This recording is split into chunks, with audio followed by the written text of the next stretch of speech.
Hello and welcome to Comic Book Spectrum for Thursday, November 17th, 2022. Good gosh, how the time is going by.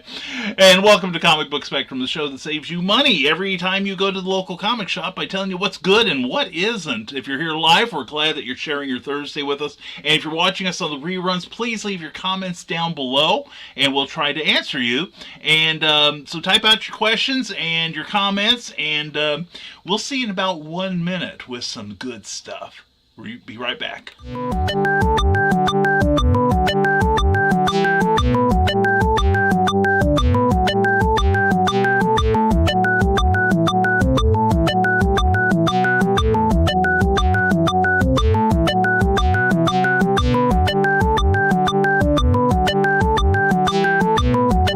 10 seconds.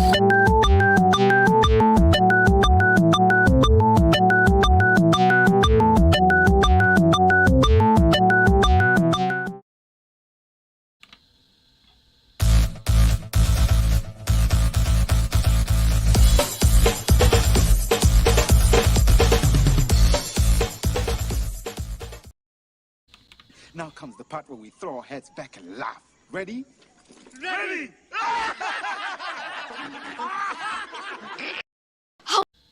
How dare you!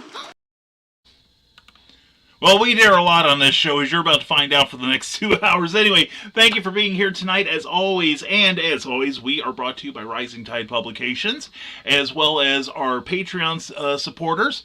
Please check us out at www.patreon.com/Brian K. Morris and see what we offer in return for your monthly financial support. And also, we are brought to you by Plasma Fire Graphics. Plasma Fire Graphics, when the look of your book matters to you.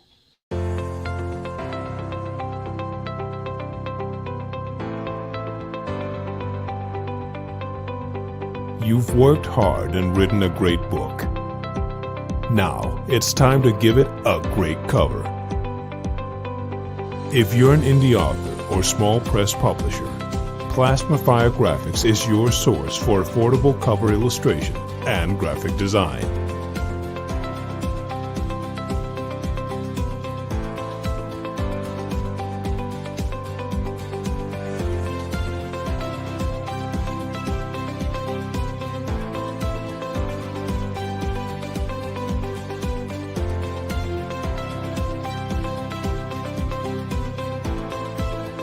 Plasma Fire Graphics, when the look of your book matters to you.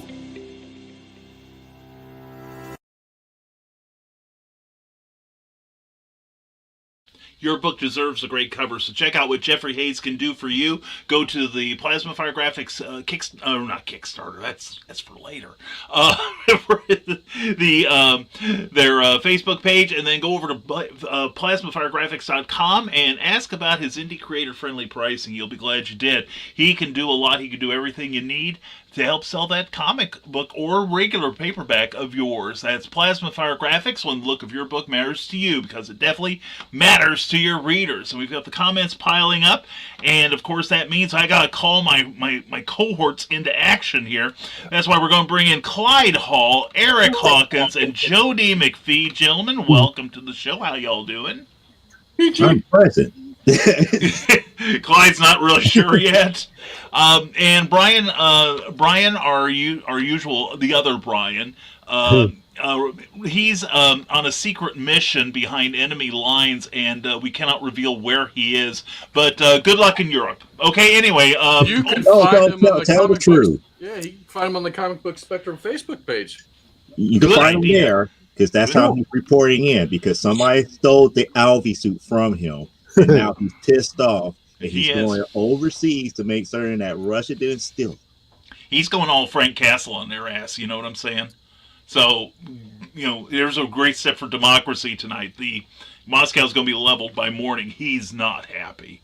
Anyway. He took his plastic Captain America shield and going, freedom prevails. That's right, by God. And when Brian Rodman throws his mighty shield, never mind. Anyway, we're going to have all kinds of stuff going on here. And first in the queue is Donna Carly. Mwah. She saunters in, takes a seat, lights her cigar, and sips her drink. I am ready. I'm ready for a drink, too. And hey, sugar. Yep, it's about time. Oh, thank you, sweetheart. That's so nice of you, Carl. Anyway, Ted Davies, Artistry, good evening, superheroes. Good evening to you, my friend. Hope you're doing well. And hey, Ted, great show this morning. I got to catch up on that. Check out Ted Davies Artistry on YouTube. Tuesdays and Thursday mornings, he's always got good stuff on there, and everyone's saying hello. And does everyone have their CBS bingo cards ready? Be sure to mark off Brian has misspoke again. And in fact, if you've got the bonus square that says Brian lied, then you can probably mark that off before the end of the evening, too.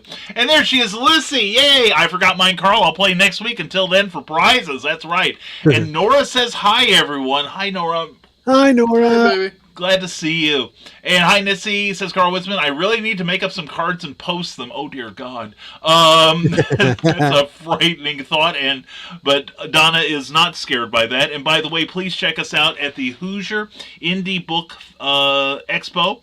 A week from this coming Saturday in Wabash, Indiana. There is a Facebook events page about that. Plus, if you follow me or Carl or Donna or Michaela Jade, who will be there too, we'll be there all day Saturday, and we look forward to seeing you there. And I'll have some new books that nobody has seen in this area yet. So y'all come up and see us, all right? It's going to be a good time, okay? And that is all the comments we have right now. We look forward to more, of course. So, having gone through all those, who wants to go first? Wow, no introductions whatsoever. Oh, Just launch into it, boy. I'll tell you what. Now, here's my canny. I'll go first. Well, here's my canny plan, and it worked out well last time, I think. So, of course, I didn't bother to tell any of you guys because I kept meaning to do that. I kept forgetting. Cooperation, that's the key to making this show work. Anyway, I liked it last week when we introduced ourselves as we start our segments. Oh, okay. Oh, you liked that, right. did you? I did like that. Maybe I we thought that didn't. Yeah. Well, like I give it. Like I give it. Okay? The executive producer is always right, especially if he signed a paycheck. However, there is no paycheck. That's right. There might be a riot. Yeah, and that's why I wanted to tell you guys, like Elon Musk, I'm taking tips from him. I want you guys to work harder. And by the way, you're all taking a pay cut if I allow you to stay in the building. But since you're all coming in to work, good thing we got room in the basement. Anyway. And he took away their free dinners. Yeah. I hadn't heard that. And their laundry service. Oh, and my God.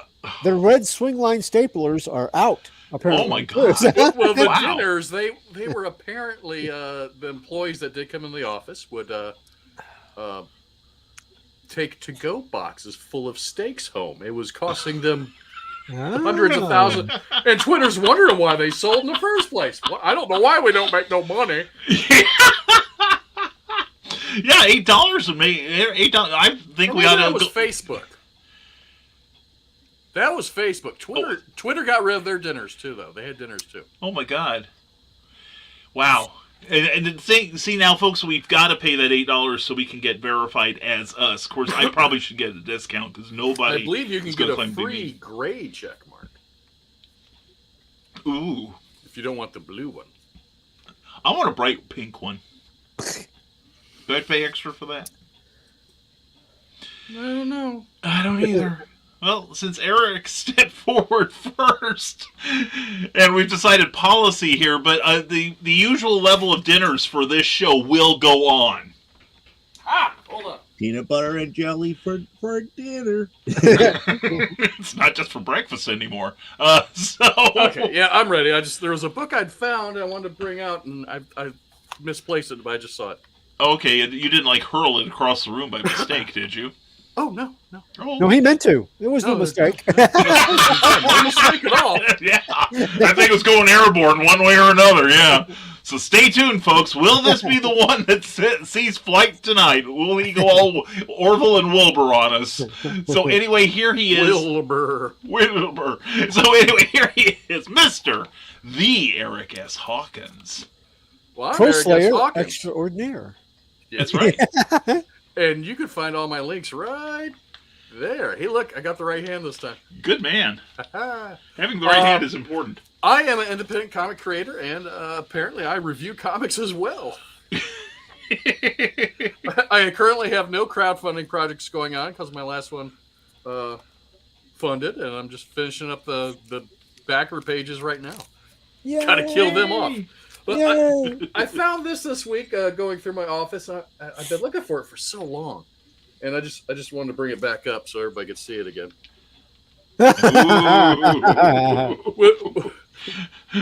With the tape holding it together.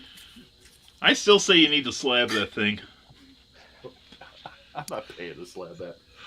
Dude, I'll pay to have you slap that. This one I'm not reviewing, but I wanted to bring this up as an honorable mention, especially with Veterans Day being last week, and this is when I bought the book, was on Veterans Day. But it was, and plus, yes, it's from Top Cow, which we didn't think they made any books. Yeah. But it is also Image. It's like a yes combination. So it's Top Cow and Image and Soldier Stories, and there's four short stories in here. Well, they're not too short; it's a pretty thick book.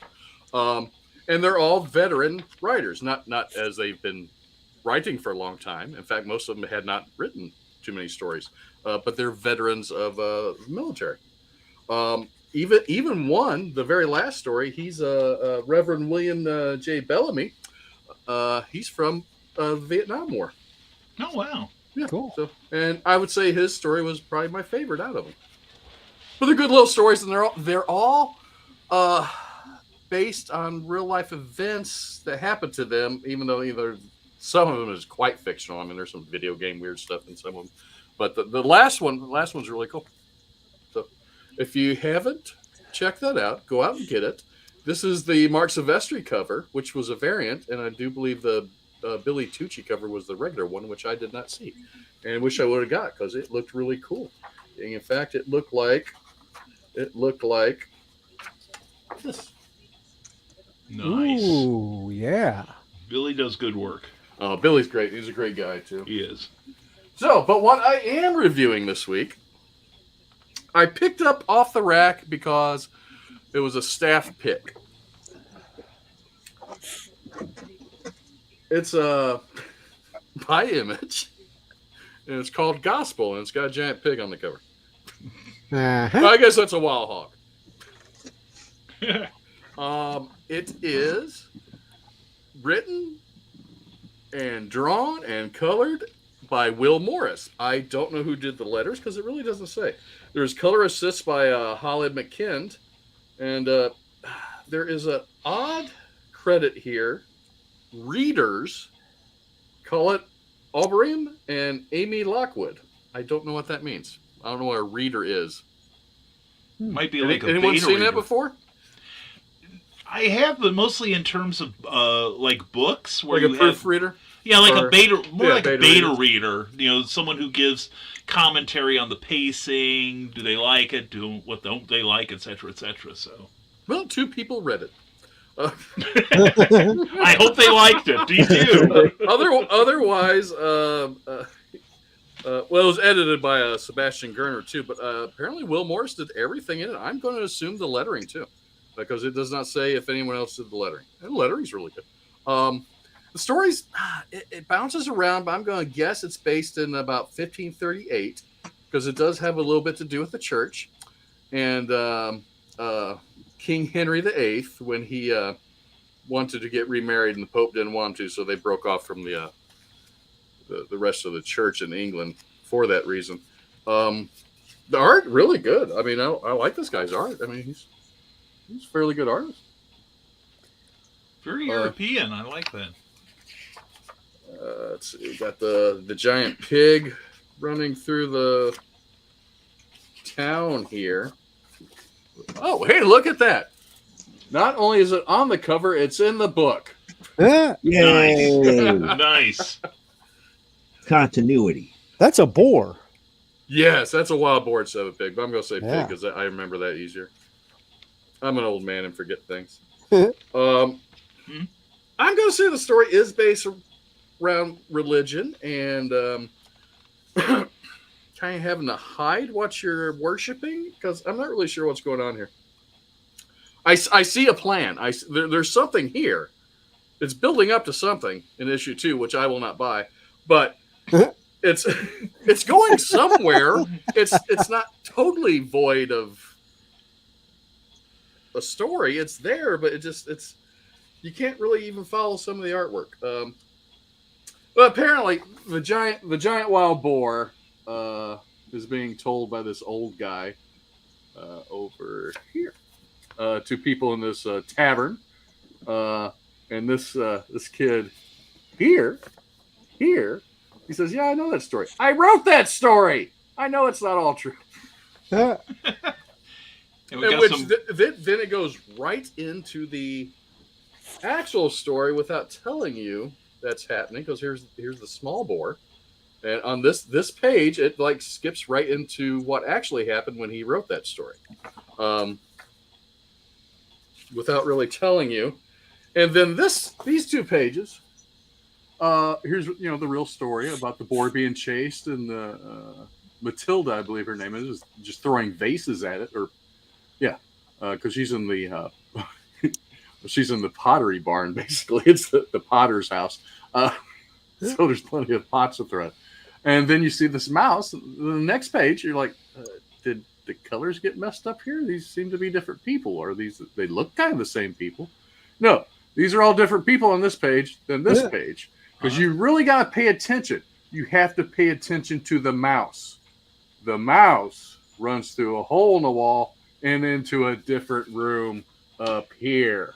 Oh. Otherwise, I kind of look at this page like, I don't get it.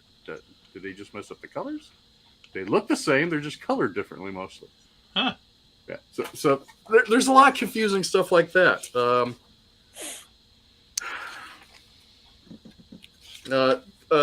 This character, I can't remember his name. I want to say Will, but I know that's not right. This one here, he's the storyteller of the village. He writes everything down that happens in this little English town. But he's running out of stories. And he wants to move away. And the girl he likes, there's no faces on them. So the girl he likes, which is not the Matilda, it's the other girl that looks like Matilda, but she has a handkerchief on her head. She's going to move away because she doesn't want to be in the town anymore. But he's on an apprenticeship under the priest, father or something, and he doesn't want to leave because he's only got 2 years left to go. But then, okay, so you got this. We're in 1558 or whatever here, and I'm turning one page.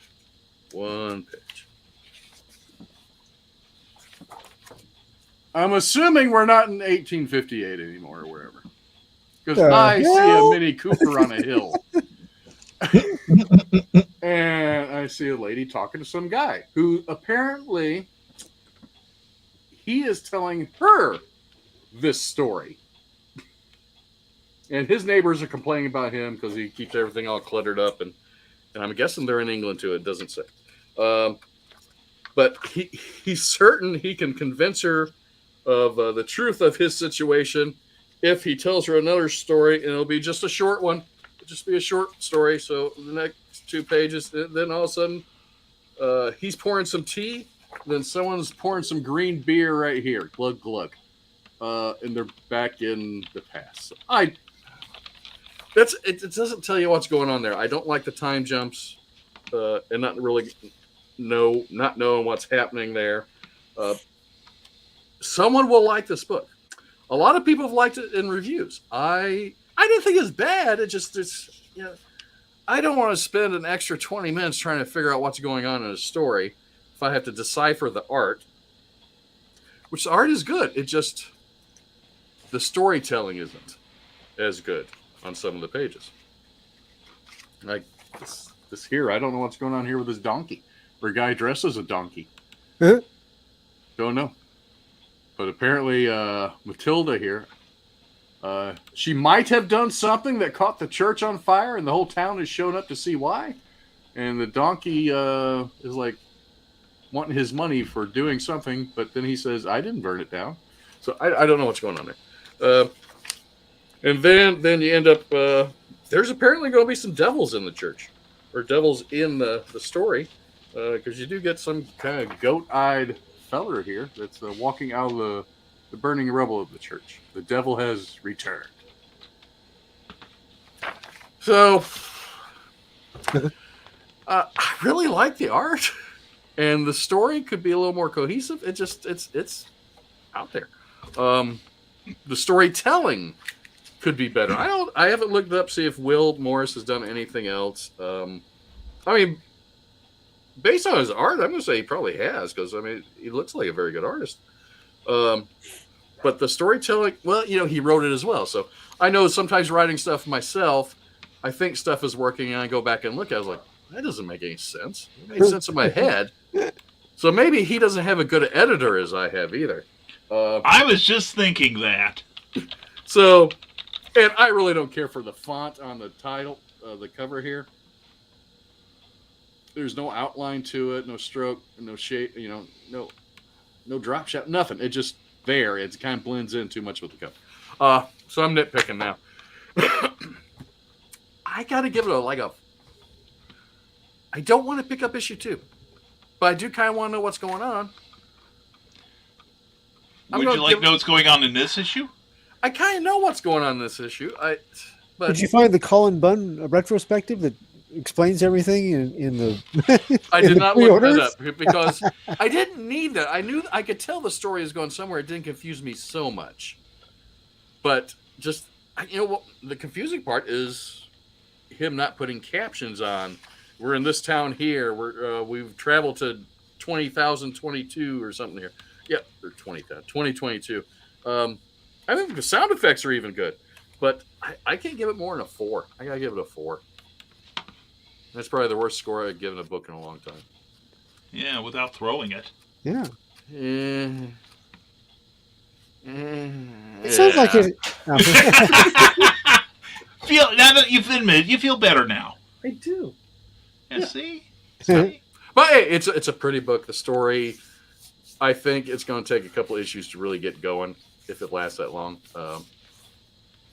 But just wasn't my cup of tea, and I'm not going to waste any more money on it. So what was the company? Image. Yeah, wow. You really can't tell because the logo's really hidden in the blue on the cover because it's white as well, just plain white. Well, I knew I'd seen the solicitation, but I didn't remember what company. But chef's kiss. Anyway, yeah, there we go. See, and I will say that Will Morris does have his own website at whmorris.com, and he has done a number of illustrations for the European market, like I thought. Well, that could be part of it. It's European storytelling is different than here stateside. He's done some stuff for Spirou and 2000 AD. So, but unfortunately, unlike Mr. Cullen Bunn, who does a solo service, there's no clue as to what this story is about. So, and unfortunately, he didn't supply any of that information in his comic book either, apparently. So. No, I mean, you could tell he's going somewhere with it, but there isn't enough to give you. Yeah, it just. Yeah.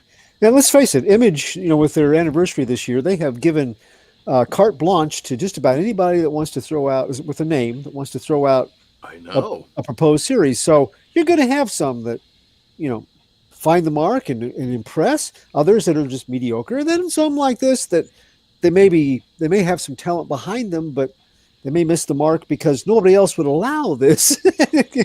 Yeah. Except Image was taking a chance and seeing what sticks. So yeah. They really, the covers drew me in because I really like the coloring on the cover and the drawing and all that. And it's that logo I didn't care for. But I do not suggest you go pick it up, but if you want to, go ahead. If you like your money pictures. That's right. Well, part of what I said, we are warning people about the stuff that maybe they shouldn't spend their money on. Yeah. On a more cheerful subject, what is the subject of your drawing show tonight, Eric? I don't know if that's cheerful. It's got to be a step up from the boar. Well, it's Kevin Conroy. Oh, that's right. Oh, yeah. That's right. So we're doing a tribute to Kevin Conroy. So we'll be drawing mostly probably Batman stuff. Yeah. It's not a cheerful subject because he died last week. Oh, yeah, that's right. Batman stuff. I'm going to draw Kevin Conroy as Thomas Wayne. There you go. I was going to suggest that, actually, from the CW crossover. Yeah. That would be cool. You do a good job on it. He was Bruce in that one. Yeah. He needs to be Thomas. He was the older Bruce Wayne training the Batwoman. Kind of like Batman Beyond. Right. There we go. Because remember, in his universe, what's her name? Kate died. So that's the reason why he was being so secluded. I remember that crossover very well. Because when he popped up, I was like, yeah. Find a photo from the CW Crisis on Infinite Earths crossover with the Arrowverse and with him in the suit and everything. I found. I can share the image I found. Okay. Because I'm going to exoskeleton. I'm going to use this as reference. Let me pull it down. Okay. Where'd it go? Hold on. I grab it and put it right here. Make it big. Hit share. Where's the present? There. Present. Yeah, they changed that. Where'd it go? Yeah, it confuses me too. I was trying to share something the other day on the show. It's like, where the hell is that button? I found this. I'm pretty sure it's a custom. I think, but ooh. I'm going to use that as reference. Oh, there you go. Draw Batman Animated's style. Oh yeah. Baby wants that. Yep. I think it's a custom, but I mean it looks really good. I think so, but God, that's a nice one. Yeah. That's lovely. I'm glad I saved it because I could not find it again looking for it. You barely found it this time. I saw it. That's awesome. Well, good luck tonight, Eric. Oh, thank you. Thank you for hopefully your I can win and go over and kick Mike's ass again. I think you should. I think you should. See, that's probably why he doesn't come to visit here anymore. You know that you have shamed him. He saw me. Yeah. Yeah, and realized that you were like on this high class show. Yeah. And he just can't compete. So, poor guy. Anyway, let's see. We've also got Grant Lankard showed up. Grant, glad to see you here. Hope you're doing well. And everyone's saying, and Lizzie says that was a whatever throw. And Carl said that's a pity toss. And Glenn Fleming. Look. And Glenn Fleming, who also will avow the value of good editing, by God. So Will Morris. Sounds like you need it. Sounds like you need an emergency intervention here. So, Joe, would you like to go next? I can, and I got to say a couple of things here. Oh, dear. Here we go. Rant time. Rant. Oh, I'm sorry. Which is probably how I should deal with it every time he has a rant. Anyway, I'm sorry about that. The rant is going to be part of the review. Excellent. It's going to be part of the review. But for those who don't know, I am Joe DP. I am president of the CCC Studios. I am the writer-creator of things such as, and I'm going to show it again, this is the original Amazonian one, which is out of print here. Woohoo! So we got that, we got all of this in stock here. So we got Amazonia, we got the original AWF #1, which is also out of print. Yay! And also Primetime Saturday Night, which I don't have with me on hand. You can always catch up with me at that link right there, which is my link tree. And I do have my own show here from the Desolate Small Press Publisher right here on this broadcast network on Saturdays at 9 p.m. Central Time on Saturdays. We're still working on Primetime Saturday Night, and pretty much we've been doing it kind of like a audience participation. So a lot of the stuff, that I'm doing within that issue, you do have direct input in. We're going to probably do a little bit more of that this week as I work on it and everything.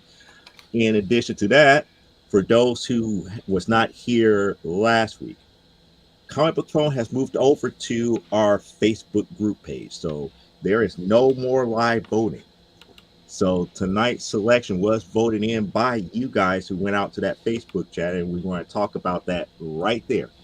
There it is. Go out to that page. It's normally pinned towards the top of the page here, where you get to vote on which book I actually review each and every week here. This upcoming, now I should say this upcoming week, in 2 weeks, those books are listed as of right now. That poll will probably close the Tuesday after Thanksgiving.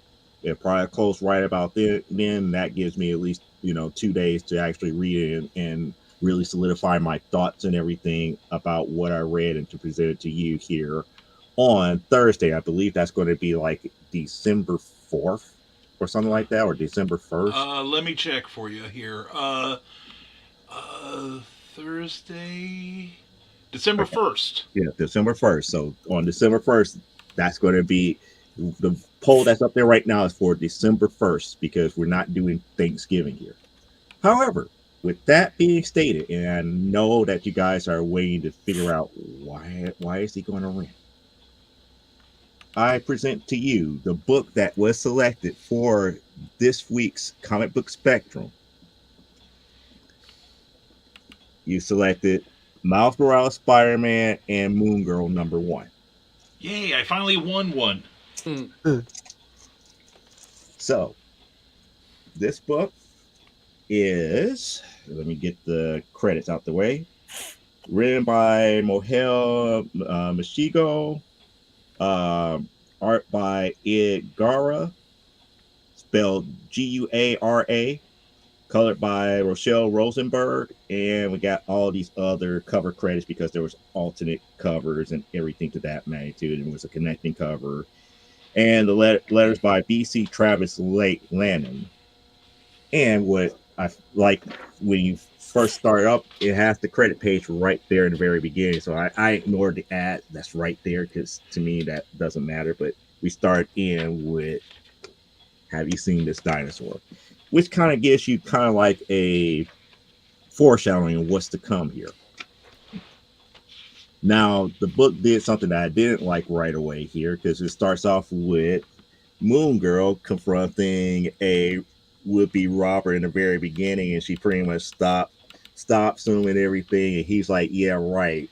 It's like, you're not going to stop me, little girl. It's like, yeah, I have my, and she's like, yeah, I have my friend, coming. And then we get into, again, another issue that I keep telling myself, it's like, hey, it's Marvel, you should expect this. But we get a bullpen page with nothing dealing with the comic that's in my hand as of right now. It's up here talking about Captain America's Sentinel of Liberty.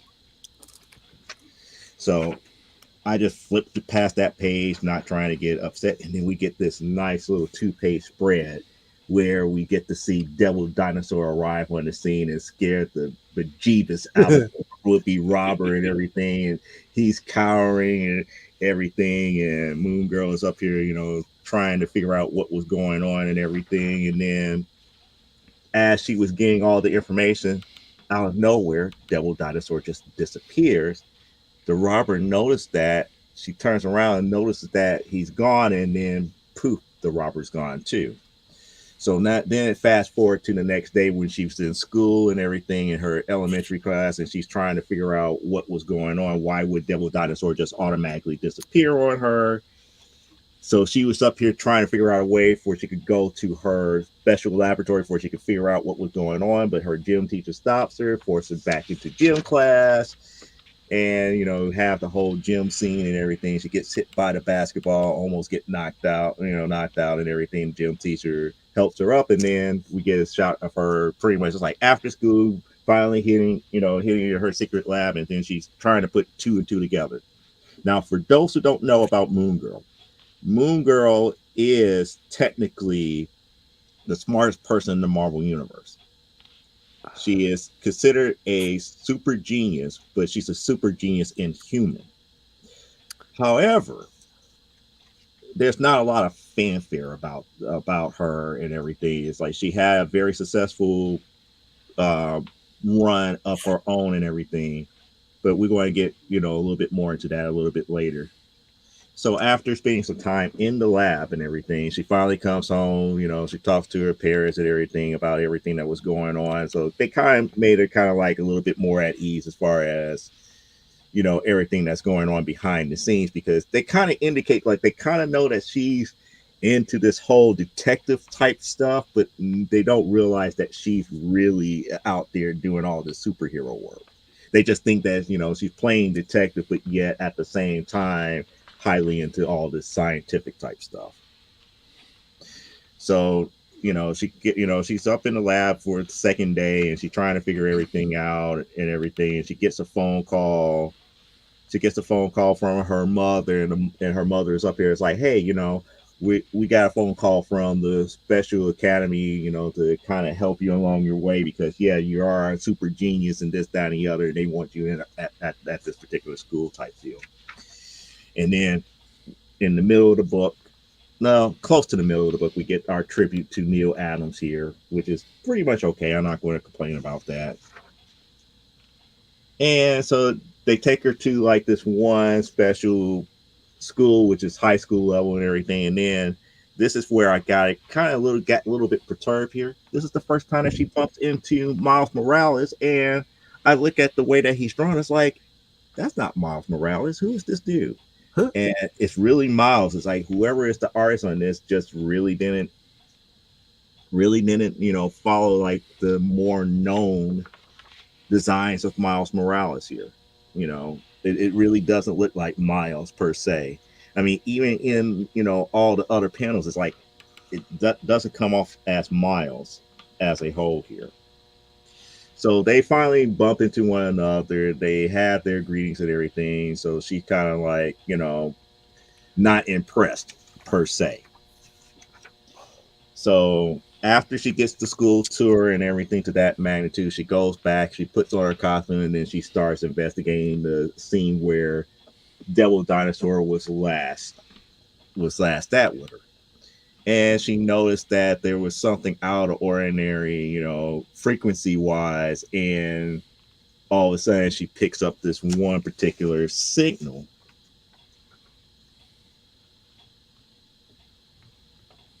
And then all of a sudden it's like out of nowhere, as she follows the signal, here comes Miles, who is in his very first suit.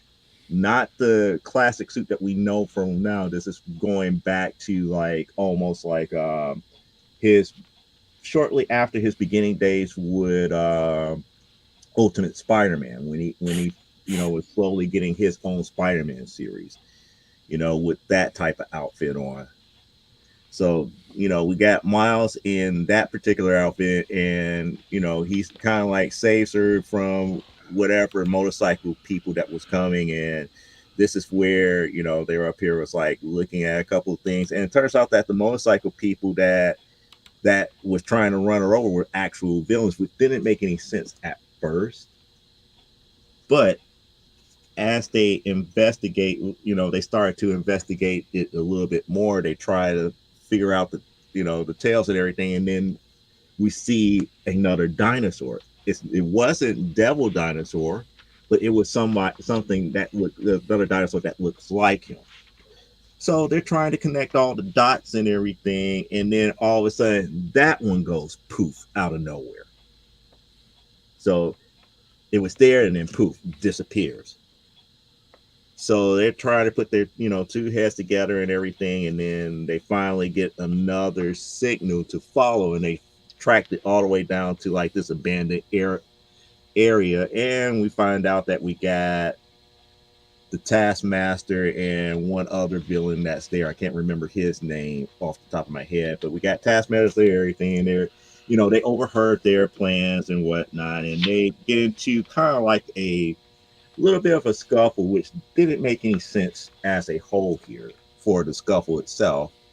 And then we get another look-alike Devil Dinosaur, which happens to be this time purple and whatnot. And then that's when they figured out that you love me. Exactly. We don't care about continuity. Exactly. So that's when, Moon Girl is like, oh, they're cloning devil dinosaur. That doesn't make any sense. Why would you clone them and this, that, and the other, yada, yada, yada. So she noticed that the other villain was up here, got like this one collar controlling it and everything. So Moon Girl figured out a way to remove the collar, puts it on that villain, pretty much takes him out, while pretty much, leaving Miles to take on the Taskmaster by himself, which he was not doing a good job with until all of a sudden, Moon Girl, takes the sword away from him, catching him off guard, and then that's when it's like, oh, you're going to web him up now, like the web spider themselves is going to stop Taskmaster. It's like pretty much, I'm looking at it, it's like, well, he's just allowing you to capture him at that point. So they're looking at all the files and everything, and they, really figured out that, it's not really Devil Dinosaur. There's something going on where there's multiple clones and everything, and they just couldn't figure out what's what. So the next day she goes back to the brand new school and everything, that she's about to get ready to start, and she happens to bump back into Miles again, and they end up getting into a conversation about what happened the last night and everything. And pretty much they say, hey, we want to keep everything a secret between us, and as far as the identities and what actually happened. And this is where we get our first glimpse at what I thought was going to be a different series, because we got the Avengers and Moon Girl #1. So I was like, okay, that's kind of cool. That's, they're trying to make a push and whatnot. So after, Miles and Moon Girl had their conversation, she gets in the car with her parents and everything, and kind of had that reflection, and that's pretty much the end of this particular issue. Now, this starts the part that makes me want to go into a rant here, and I will explain my rant in a lot further once we get to it here. Then I see this. Now find Devil Dinosaur in space. Next, Avengers and Moon Girl #1. Uh-oh, here it comes. I was like, okay. So I got to review this. Now I have to review it as a reader, and then I have to do an editorial rant. Oh, boy. But first thing first, let's keep it on the cheery note first. Overall, the story was fun. It was fun. I could see this being a good book to pick up for younger readers to read. No real profanity, no real ultra violence in it, and everything to that magnitude. For all ages book, it was great. In the aspect of reading it, I would actually give this, even with some of the shortcomings that I saw within it, with some of the scenes and everything, I would give it a 7 out of 10. However, as a editor, one must do that to it. I am pissed off with this issue for a couple of things. One, you hyped up this series. If you didn't have a previews in front of you and you saw it at a comic book store, you sit there, you thought, oh, it could be an ongoing series. It is a #1 issue. I could get into this based upon the characters and everything. No big deal. And then you read to the end and you find out that this is a one-shot. And now if I want to continue the story, I have to go and get another title who happens to have Moon Girl up in it, and you put her name on the title of that book, and you make it a #1. Aren't you milking people's money at that point? What's wrong with your marketing department? Are you that afraid to have another Moon Girl series, an ongoing Moon Girl series, to finish telling the story? Why do you have to create all these one shots? Are you really think us readers are dumb to not notice one shots. And the fact that it's a number one issue is like, people always pick up number one issues. Yeah. It's like, no. If you're going to tell a story, tell the full story. If you're going to have it in multiple issues, make it a mini series. Label it as a mini series. If you're going to have different titles within that mini series, that's perfectly fine. But you can keep saying at the very top, because that's like, I'll go back to the old school. Because remember, in the old school, they would say issue 1 of a 4, issue mini series. Put it right there on the cover. That way, there's no mistake that you're reading a mini series. You did not do that. You said, you didn't even state that it was a one shot, or you didn't give us a appearance that it's going to be a one shot. And then after you finish reading it, you see it's continued in another title up under another number 1, and then 9 times out of 10, after you get to reading that, guess what? Fantastic Four and Moon Girl, number 1. You're doing your readers wrong. This is where those bean counters need to get out of the creative aspect of comics and let the titles be what they are. Let the full story be told and not worry about the bottom line like that. Not trying to nickel and dime and squeeze every last penny out of it like that. If you're so afraid that it's not going to hit your 25,000 units per month, guess what? Maybe take that step back to figure out why it won't. Maybe it's your job to figure out what the actual readers want and figure out a better way to market it in front of everybody, and not having to worry about stupid little tricks as far as, look at the ethnicity of the characters. We're promoting diversity. Wrong. The best way to promote diversity is to tell a great story and let the characters live and breathe on their own, and let the readers like them and love them.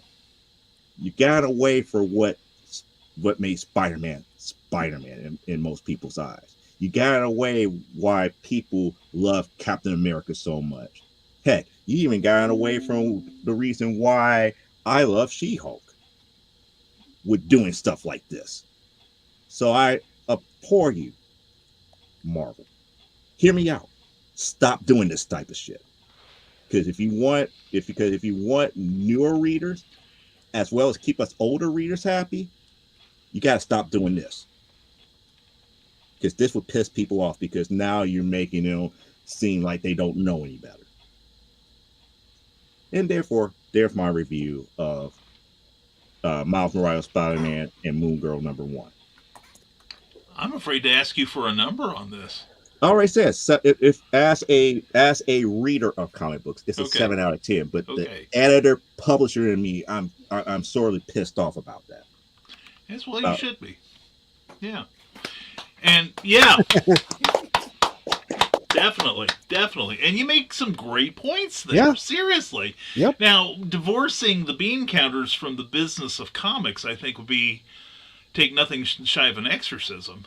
But because that's just the way it is, unfortunately. But I agree with you completely that, and it's one of the things that I will chime in that has divorced me from most of the mainstream comics, is that they have lost their soul. They have lost the enthusiasm, a lot of the enthusiasm that drew me in as a young reader.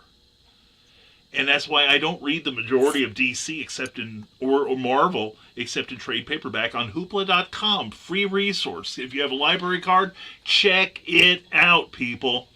But you no kidding here, but you make some excellent points there, Joe. And it's kind of like, it reminded me of something Jim Shooter used to do back in the 80s. And they made some cartoons in the fan press about it. He said, as long as he was editor-in-chief, if you want Wolverine, go pick up X-Men. Because the sales on Uncanny X-Men were stratospheric. Okay? And if you want Wolverine, that's where you go. We're not going to dilute the character by giving him his own comic. And fans are writing in and saying, we want a Wolverine comic. Please give us a Wolverine. And he's like, no. But the minute Marvel got rid of him, guess what? One of the first things to go on the schedule was Wolverine number 1. Mm-hmm. And sales on the mutant book started doing this as more and more mutant titles were introduced. And that's something I may have to do some homework on for the Batman titles. Look how many Batman books we've got these days. Ad nauseum, literally. And I just wonder what the main comic sales are in relation to that. Because I know when Diamond started their monthly, sales thing, mm-hmm. Batman was their, basically their 1.0. And everything else was compared to it, but I'm sure it's not the way it is anymore. I haven't checked that site recently, so I haven't either. It's been a while. The last time I checked that site was when I did the show with Wonder Girl about mm-hmm. why it wasn't canceled at issue number 6. Mm-hmm. Comic-Con? Yes. Yeah, Comic-Con, great site. It's done by a guy, John Jackson Miller. They've been having trouble getting actual sales lately because of there's Diamond, there's Penguin, right? There's whoever DC's using now. I can't remember their name, but yeah. Well, I can see that because and we've never really, since they stopped putting in that little thing annually about the sales for newsstand sales, we haven't known that. And DC and Marvel are still doing newsstand sales. I don't know where, but they're doing it. So. Where's the newsstand? Yeah, try and find a newsstand anymore. Good luck with that. Now, I will say, for Glenn, I'm pretty sure, and correct me if I'm wrong, but Devil Dinosaur was created by Jack Kirby, right? Correct. Yeah. Mm-hmm. Just for Glenn. Yeah.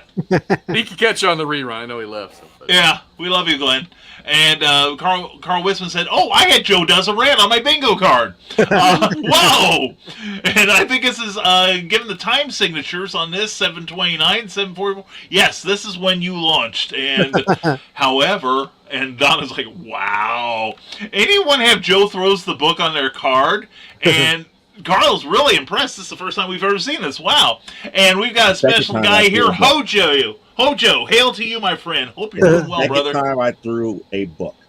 Yeah, you threw. I think we've all thrown at least one book. Hmm? The first book that I've thrown on this show was actually 2 issues of Wonder Woman Evolution. That's right. Yeah. That's right. Yes. So keep track of this, folks. And Crayon's Joe throws book on her bingo card. I have it. Everyone say hello to Hojo as well. They could. Hey to you. And yes, that's why Hojo stopped buying mainstream comics a decade ago. Yeah, that's about when I started. I don't know about anybody else. That's when I started really pushing myself away from both DC and Marvel. They did the story a disservice by doing that. It's just. Yeah. Irksome as a creator. It irksome as a publisher myself. That irks me. Mm-hmm. As far as why am I relying on number 1 issue to get people to buy it? That tells me that the marketing is being lazy. I agree with you completely on that. And it's something I've said since the 90s, that comic books have been too busy preaching to the choir. Like when DC did the Impact line, which was basically originally designed to be a variation of the old Archie superheroes, but as entry, basically a gateway into comics for younger readers. And where did they advertise it? They could have advertised it in a TV, radio, the usual places, Reader's Digest, any magazine that has any magazine that has a substantial number of younger readers, teenage younger readers. Hell, even Tiger Beat. He could put an ad in Tiger Beat. Tiger Beat. Yes, and the thing is, I think they still publish Tiger Beat. But back in the day when I was a teenager, that was the only place you could get music information. It was before Rolling Stone. But anyway, instead they had it in the Comic Buyer's Guide, Comics Journal, which is wasn't the target audience. and you would think they'd learn something from the New 52, because I remember seeing the New 50. Say what you will about the New 52. It was rising tide because people went in because they saw TV ads. I remember seeing TV ads on Nickelodeon one night. Mm-hmm. And, that was one of the few times DC had more than one comic sell more than 1 million units.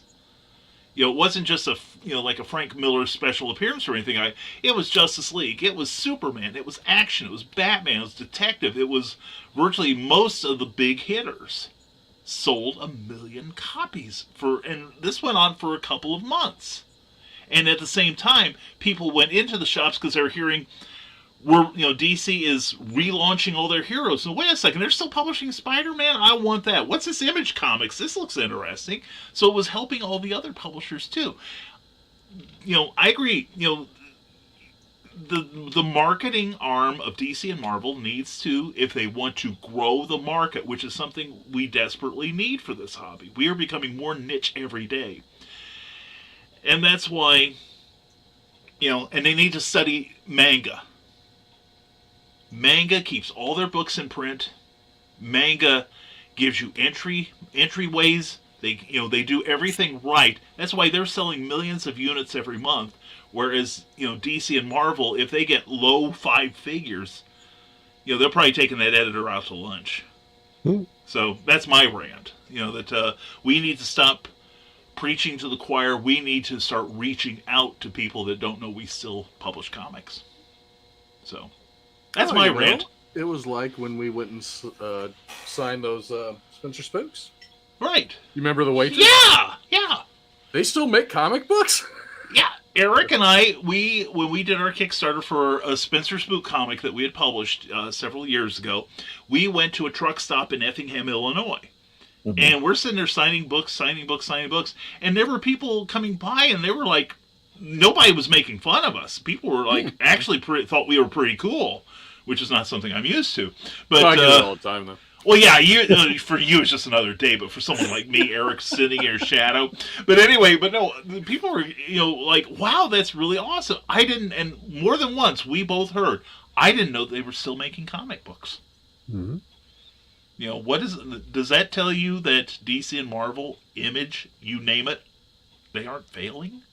Well, they used to be in your face. Everywhere you went, there was comic books. That's true. You went to a gas station. You went to a drugstore. You went to the supermarket. Yeah. There's a spinner rack. And that's where I got my first comic books. Same with me. And we gave that waitress a comic book. Yes, we did. Signed. What about things that people, there's lots of reasons, I guess, why you can't have, or they say, well, spinner racks just won't work anymore. Okay, fine. Why not things like this?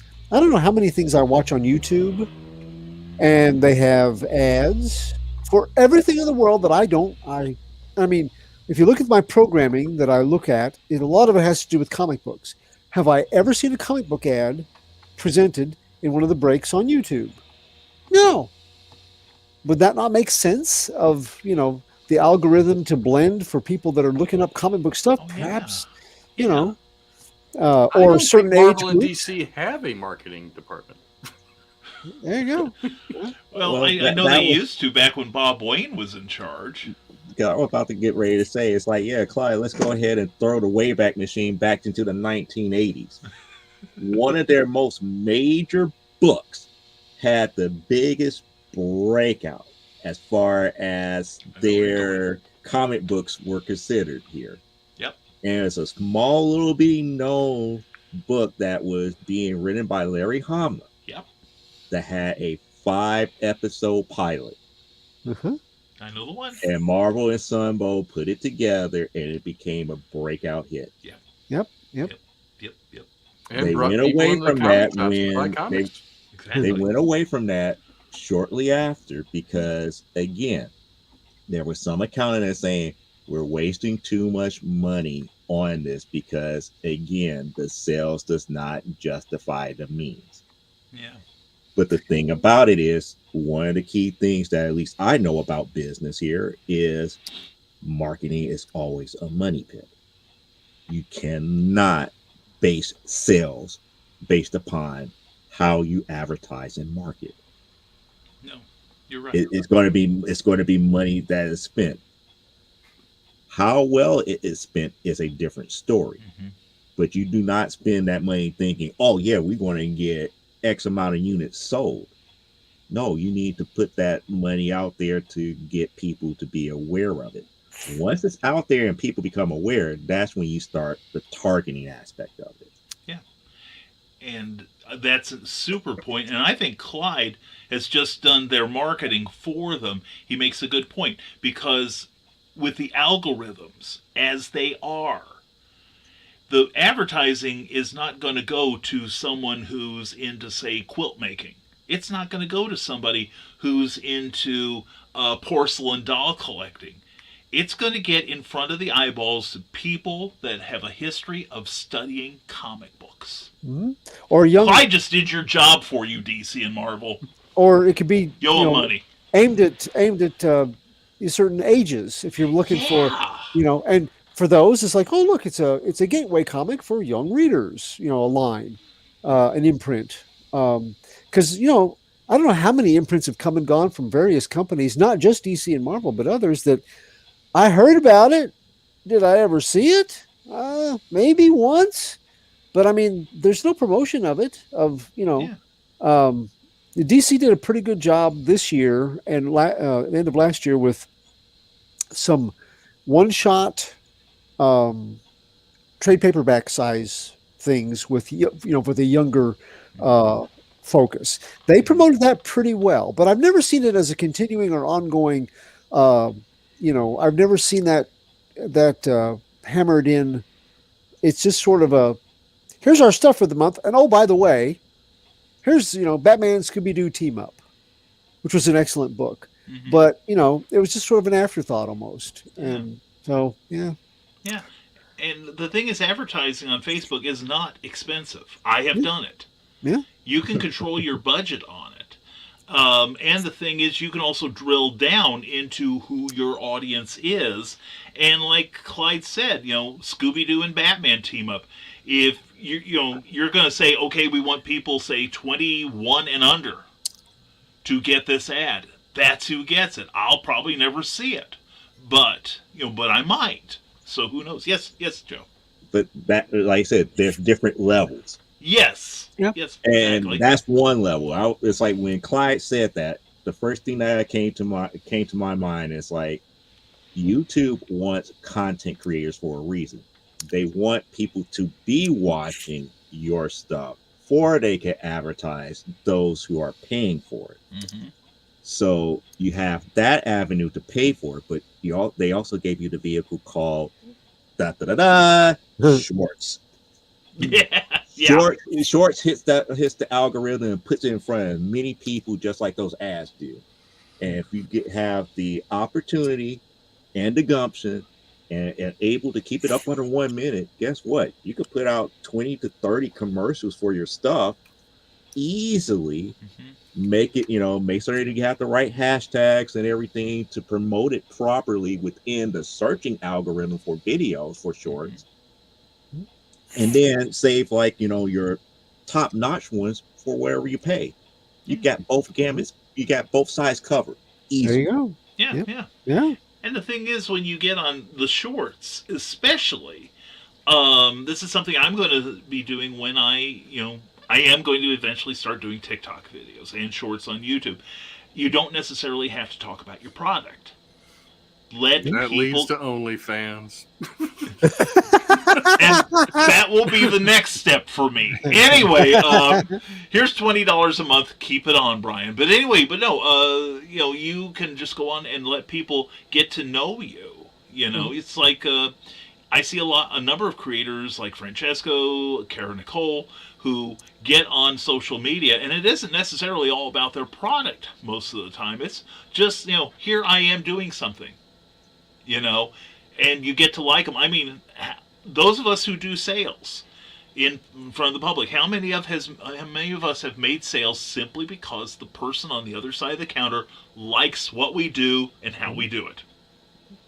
I mean, I sold a book to somebody. She had me pick it out, but she liked the way I explained the difference between copyright and trademarking. There you go.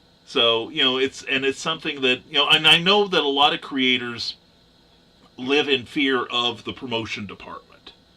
The promotion department said, "Oh, no, we need to, we'll handle the marketing for the book." But if I were like, say, just pulling the Scooby-Doo Batman thing, if I was Shawley Fish, I'd be talking about how I write it.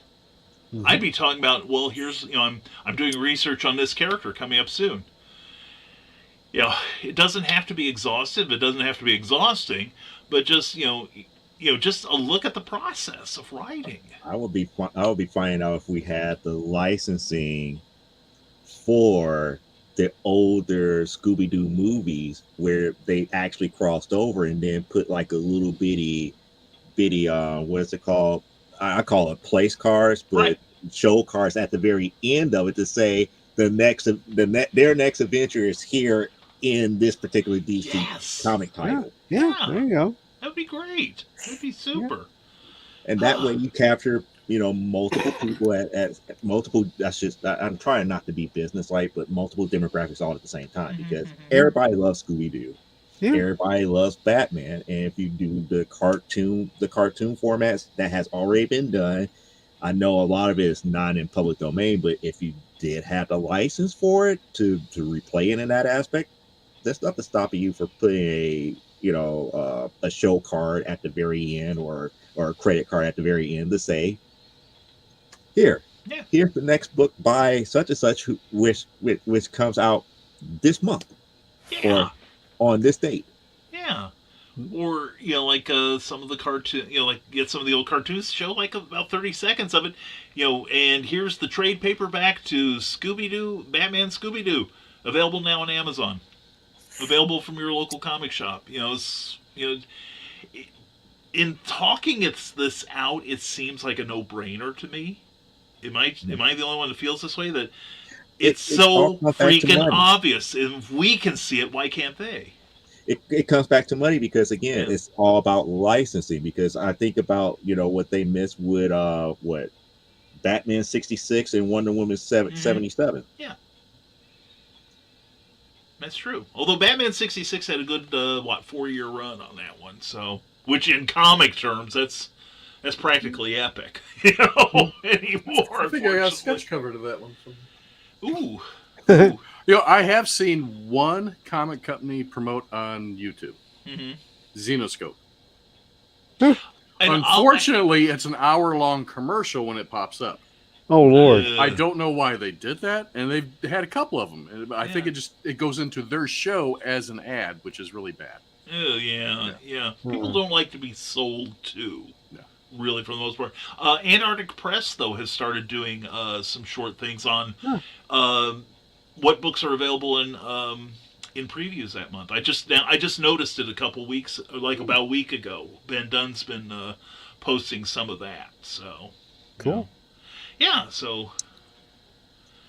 Well, now that we've solved the problem with comics tonight, folks, definitely tune in 2 weeks. See what we're working on world peace then. But anyway, Joe, thank you so very much. This was excellent. Yeah. We're gonna get you some more rants, man. We get some good stuff out of you, and we've also got some good stuff out. Ryan Perma said, "Hey, good to see you. We are doing well. Hope you are the same. And going to your local comic shop this weekend for some sales. Wish me luck. Good luck to you, my friend." I knew that's what you said. I speak autocorrect. And hey, Ryan from Carl Witzman, and hey, everyone, glad to see you're still with us after an hour.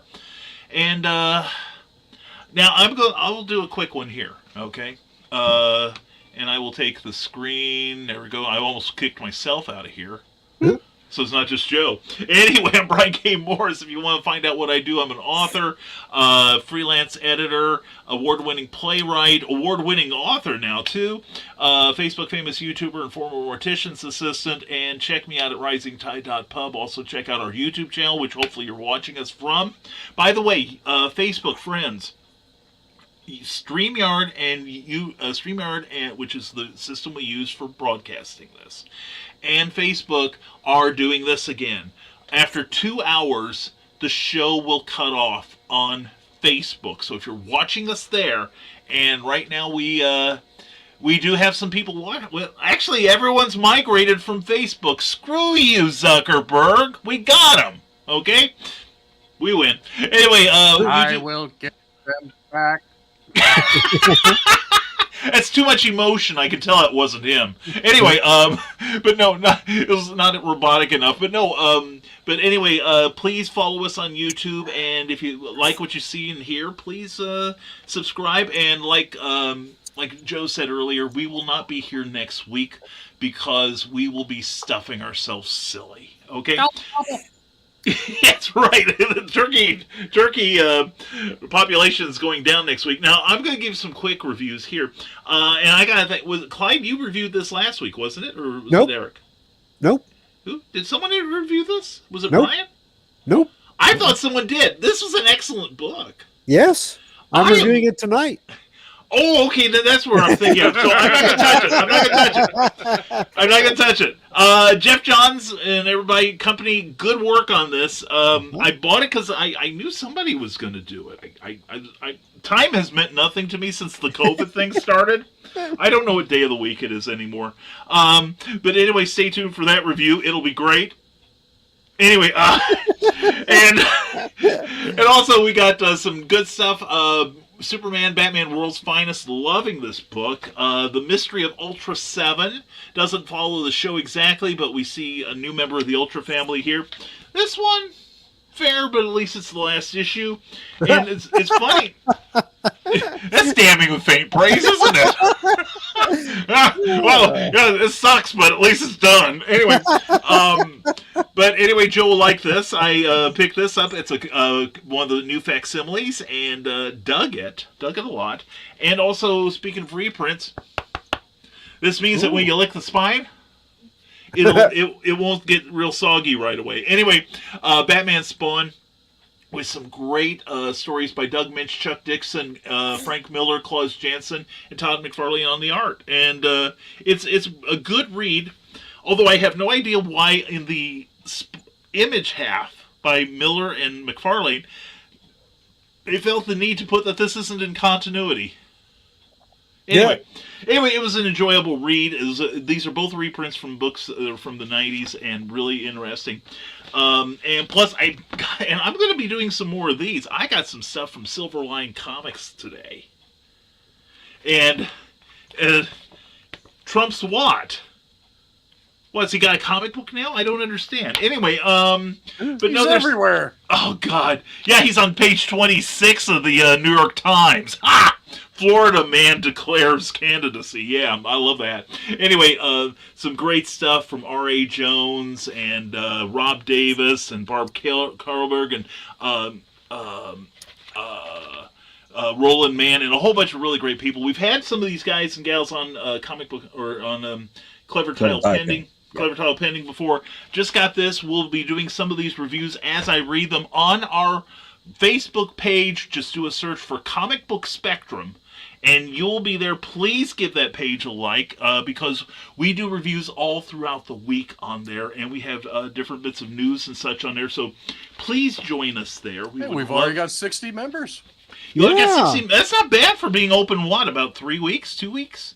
2 weeks, yeah, that was pretty good. That's pretty good, and I think everybody will like what we're doing there, and it kind of keeps the show going 7 days a week, and we value your input on. We've had some good discussions on some things, and what else was I going to say? I'm going to be doing some other reviews like trade paperbacks, entire series, back issues, and I'm going to I'm toying with a review of a book I read just this morning on Comixology, which I can get Comixology Unlimited because I've got Kindle Unlimited.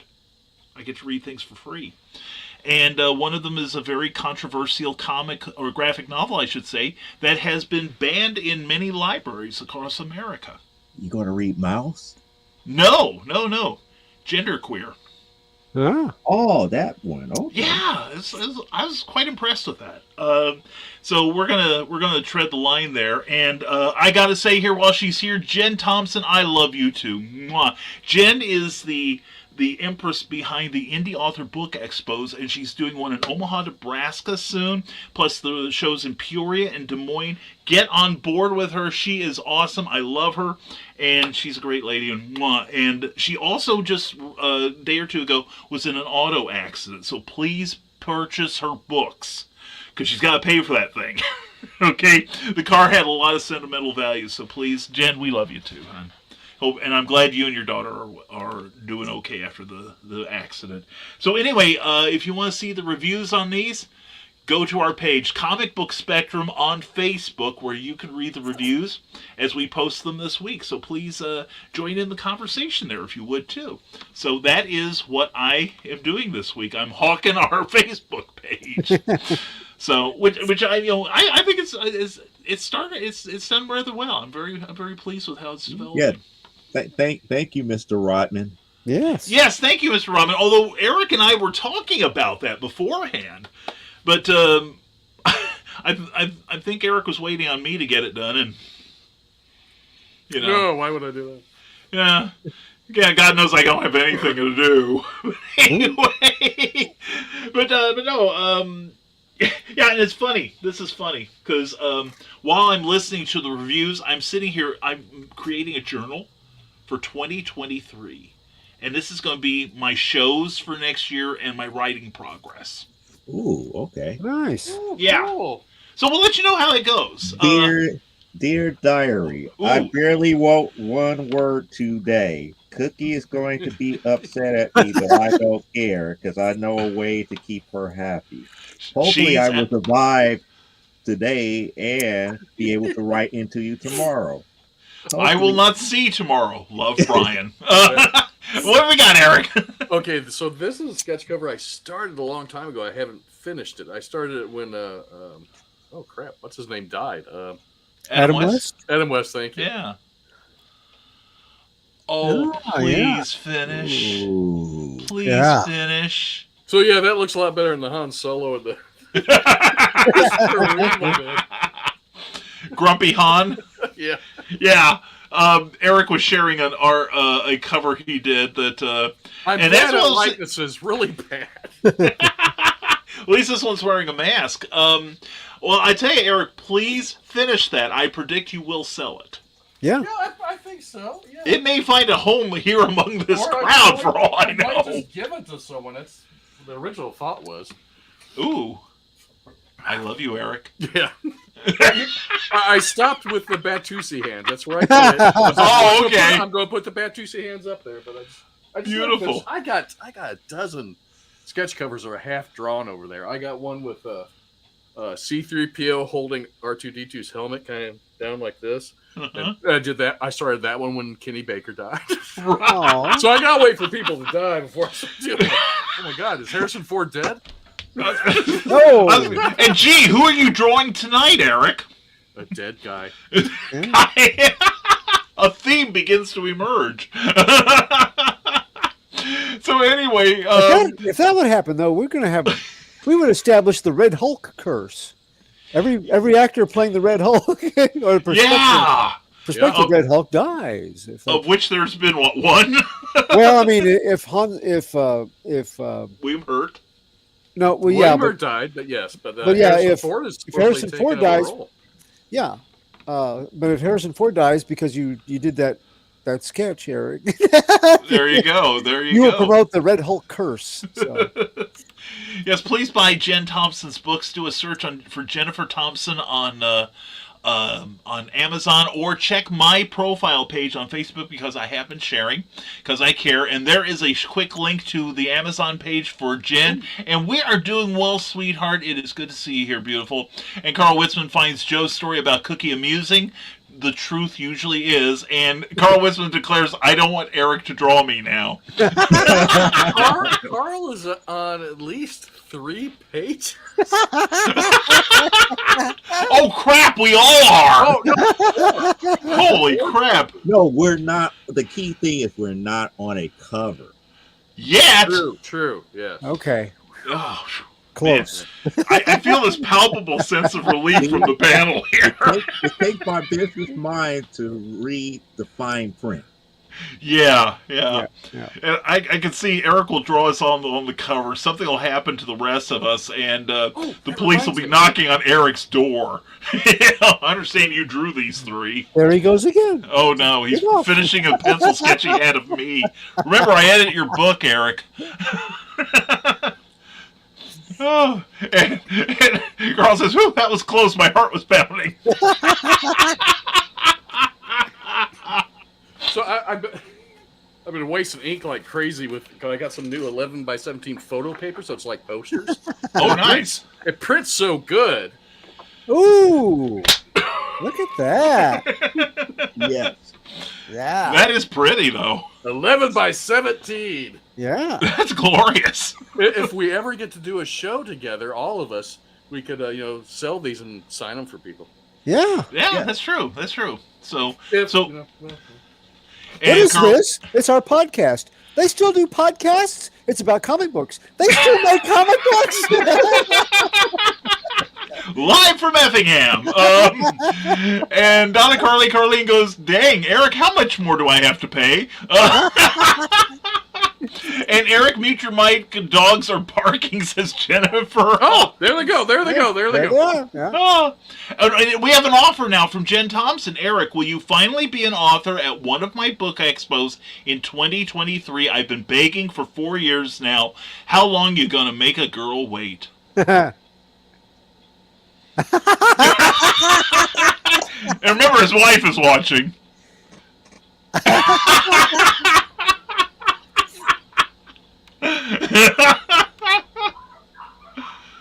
Yeah, they are. Usually when they're going to keep barking because she's coming in through the garage now since it's colder instead of the front door. So they'll stay over here barking at the front door while she comes in through the back door. I'm starting to schedule some 2023 shows. 2022 is kind of a bust. I only did like a couple shows, and I think there'll be more this coming year. I don't know if I'll make it out that way. Honestly, book expos don't do really good for me because I'm a comic book artist. Yeah, but here's the thing: you sit next to me. I'll never be there. And then it gets worse when I sit next to Brian. So. Yeah, well, Eric, I find myself at the Peoria show. I'm wandering off to other people's tables, so you'll get. Brian's never there, so Brian's never there, so you'll get to talk to Cookie. Send me a message and let me know when it is. If it's in Peoria, I might try and make it up there. Mm-hmm. Yeah, there we go. Because shoot, I'm looking at a show in Detroit right now in March. Is that going to be Motor City or no? It's not. Or is that Randy's? No, Randy's. Yeah, Randy's got a show. I think he's bringing back. I think he's trying to bring back one of his old shows. He is. Yeah. Astronomicon number 6. I don't know. It's been voted by the Detroit Press as the #1 comic book show in Michigan for the past 3 years. Wow. Over Motor City. 4 years ago was Motor City, but the last 3. So I sent him an email today. Just to go to it to see James O'Barr would be great because he is one of the guests. Oh, yeah. Even though he's squirrely as can be, but well, never mind. Anyway, but no, let me know how that goes. I might be interested. Detroit's something. Yeah. I told Lynn I'd let her know too because I know she's up in that area, and she's been doing the Motor City Comic Con and selling out of books when she goes to it. Yeah, Lynn Shively, Tail Shively, my evil Lynn. But tables are like $350 at that one, so. Oh yeah, so I'm like, so that's what they call it now. It's a table, no booths. Yeah. Because again, it's like everybody's like, oh, $350, that's expensive. It's like, yeah, don't ever ask me how much I pay for a booth at places like C2E2 in New York. I know what you pay for. I've looked up prices for when Wizard Roll was a thing and C2E2 and some of the other shows. I'm like, Yeah, I think it's cheaper to get a Gen Con. I'm like, I've never made that much in a show. Yeah, holy cow. And it'd be like 6 months worth of book sales for me. So anyway, Jennifer Hawkins says, pardon me, sorry, I was out and knew they would have a fit. Remember, he draws his wife in a jar. So no one's safe. And that's how I know she doesn't read my books. There we go. And Jen Thompson goes, OMG, really? You mean it? And Jennifer goes, he doesn't care.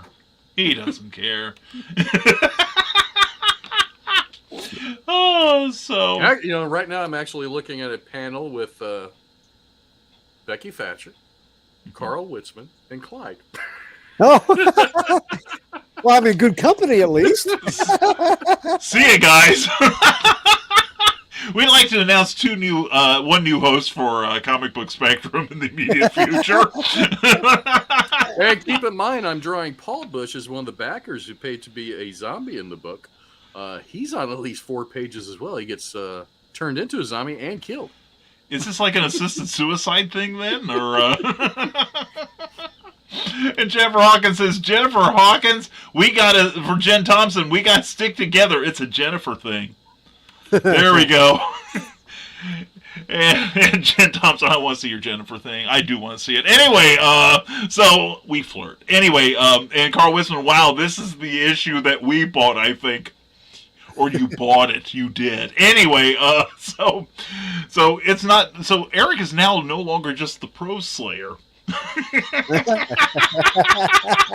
am the Nostradamus. Oh no, the Edgar Casey. No, you're not the Nostradamus. You what is it? What's it called? The Shumigami, because technically, Zombie World of Oz is a death note. Good point. Eric Hawkins, the Gene Dixon of comic book creators. Oh, and who thought this show would be a limited run? Apparently we didn't until tonight. Anyway. Brian Rodman's in this one, too. Oh, no, I'm not. No. Anyway, maybe he'll survive. Think of us fondly, Brian. Anyway, speaking of somebody we think of fondly, we think fondly of Clyde Hall. So while he's still able, let's give the floor over to the gold standard, Mr. Clyde Hall. Well, that's enough from Clyde. Anyway. I'm Clyde Hall, and I write. I am part of this uber cool strata of creatives, the writers and artists here at the Rising Tide Broadcast Network, and I'm an independent author and a comic book reviewer for Comic Book Spectrum, but I also do online comic reviews at doomrocket.com and at The Beat. I'm also a contributing writer for Stormgate Press, where guess what?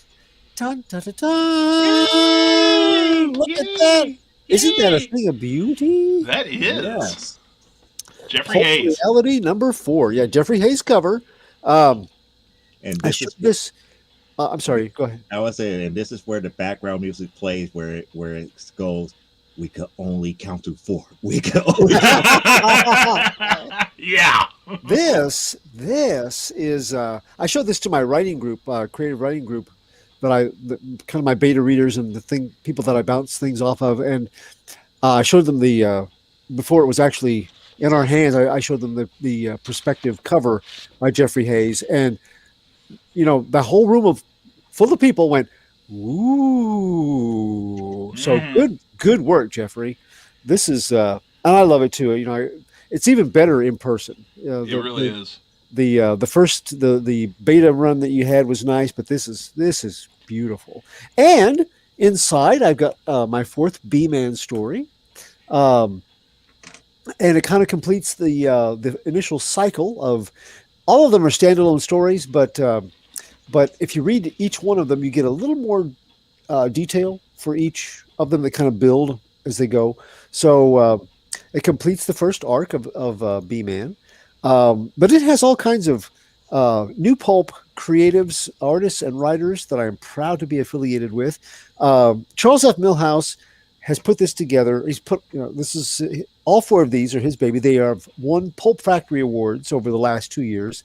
And now this 4th offering is available just in time for the holidays. And he's actually got a special. You can get all 4 of them as a package deal by going to Amazon.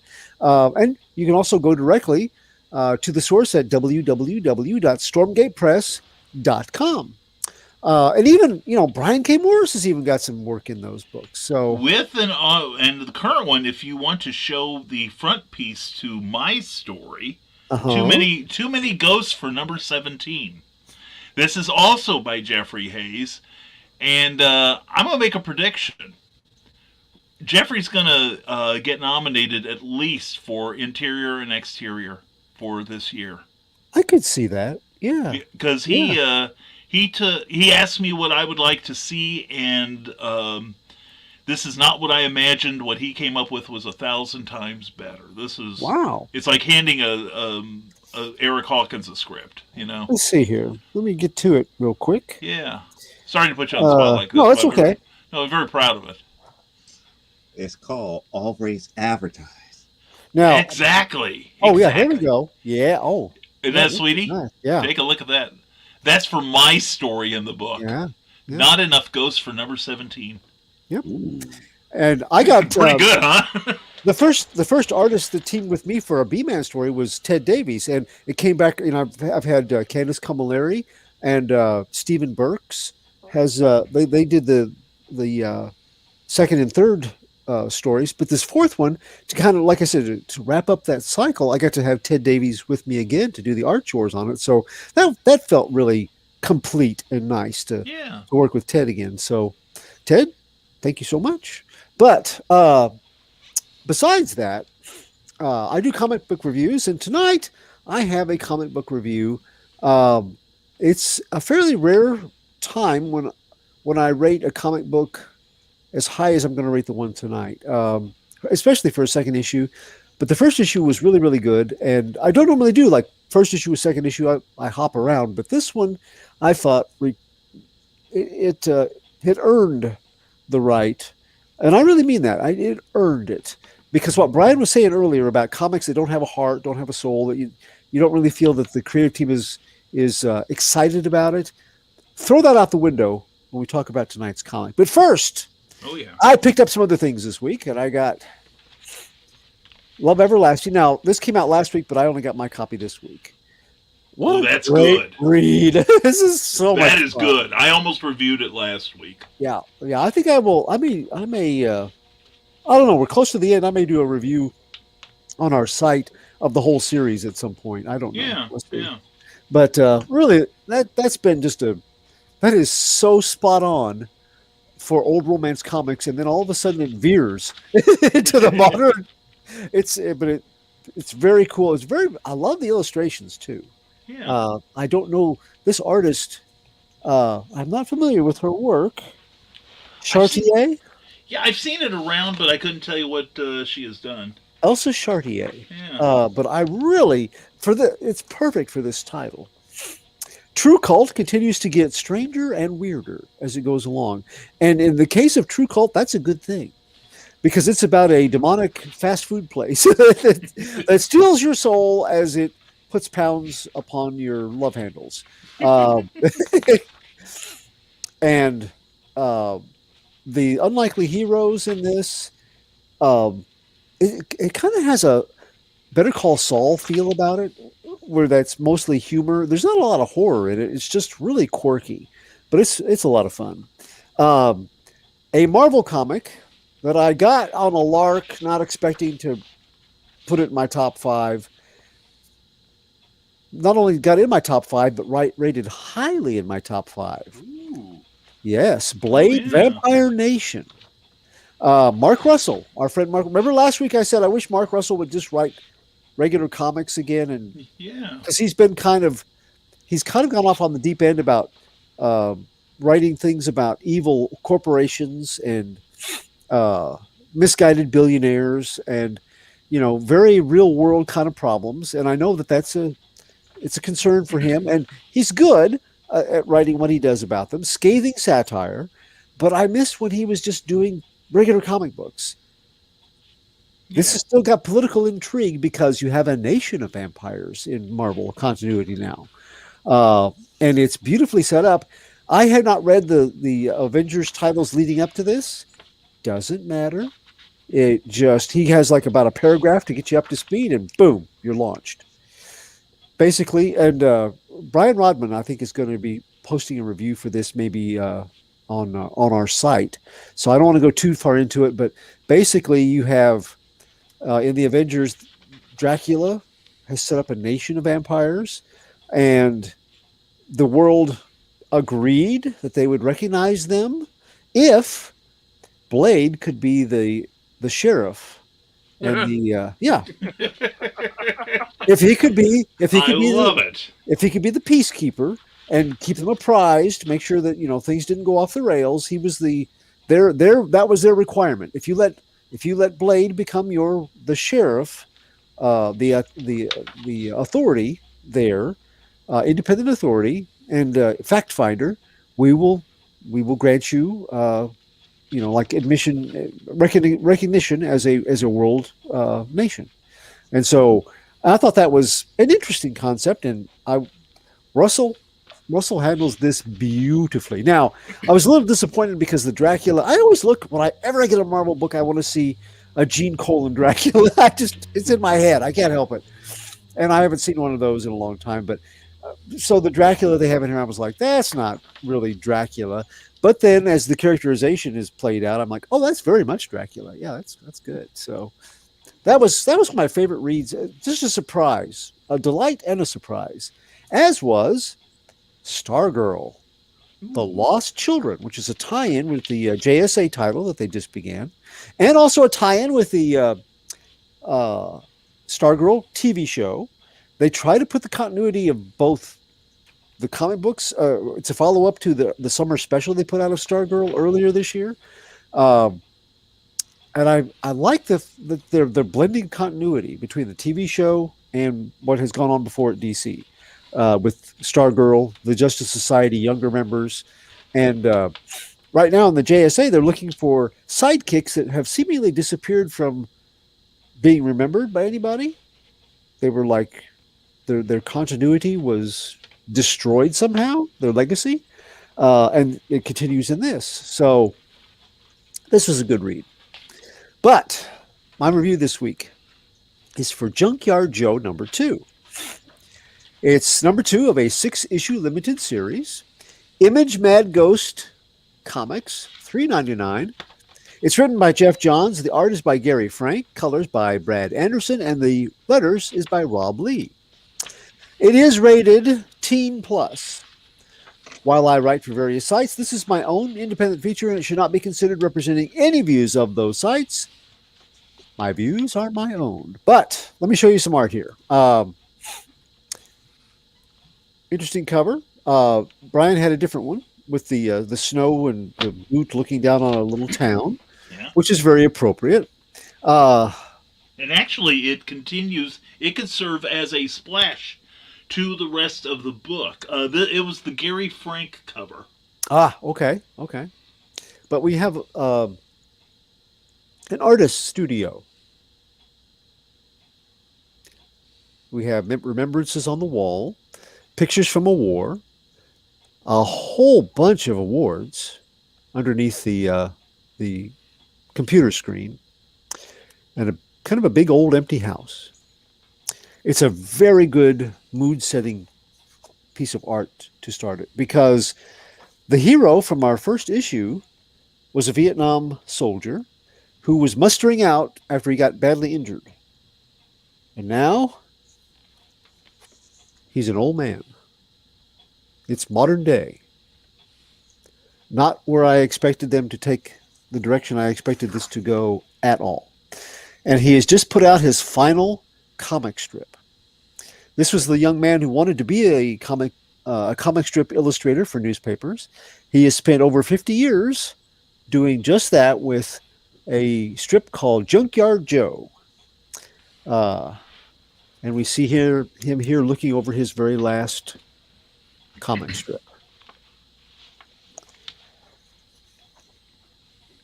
And if you remember from the first issue, Junkyard Joe was an automated soldier that was attached. They tried to pass him off as a human, but after a bomb went off, they saw that he was a robot.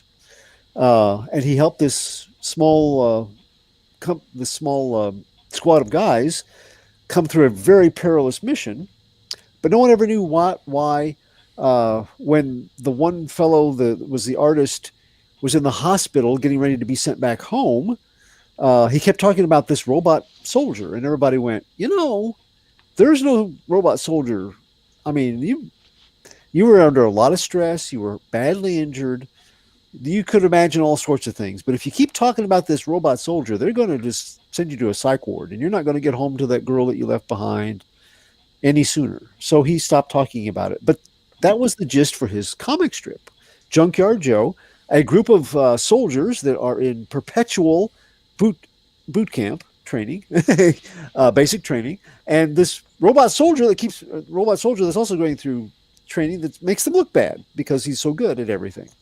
And it's funny, but also the artist has used the stories to show the perils of soldiers in the field, and forgotten soldiers after war, and to champion veterans' rights.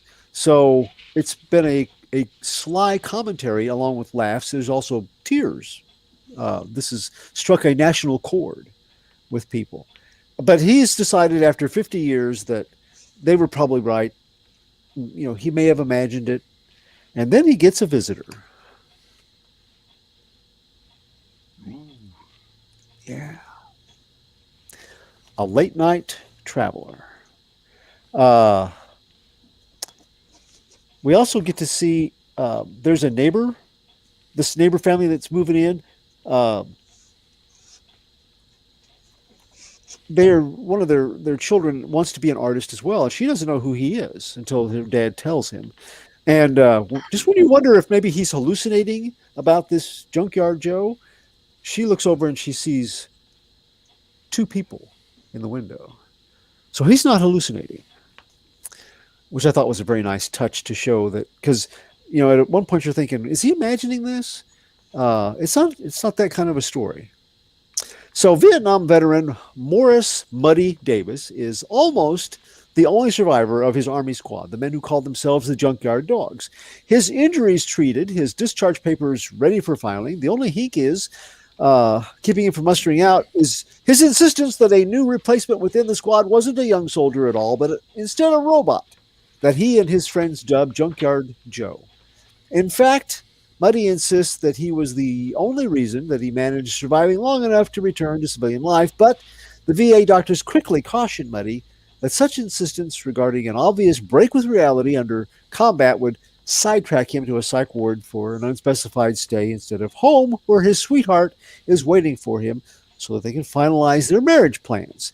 Given such carrot or stick options, Muddy decides that he'd rather marry and resume pursuing a career as a cartoonist. He's willing to leave Junkyard Joe and his Army experiences in the past in favor of a brighter future.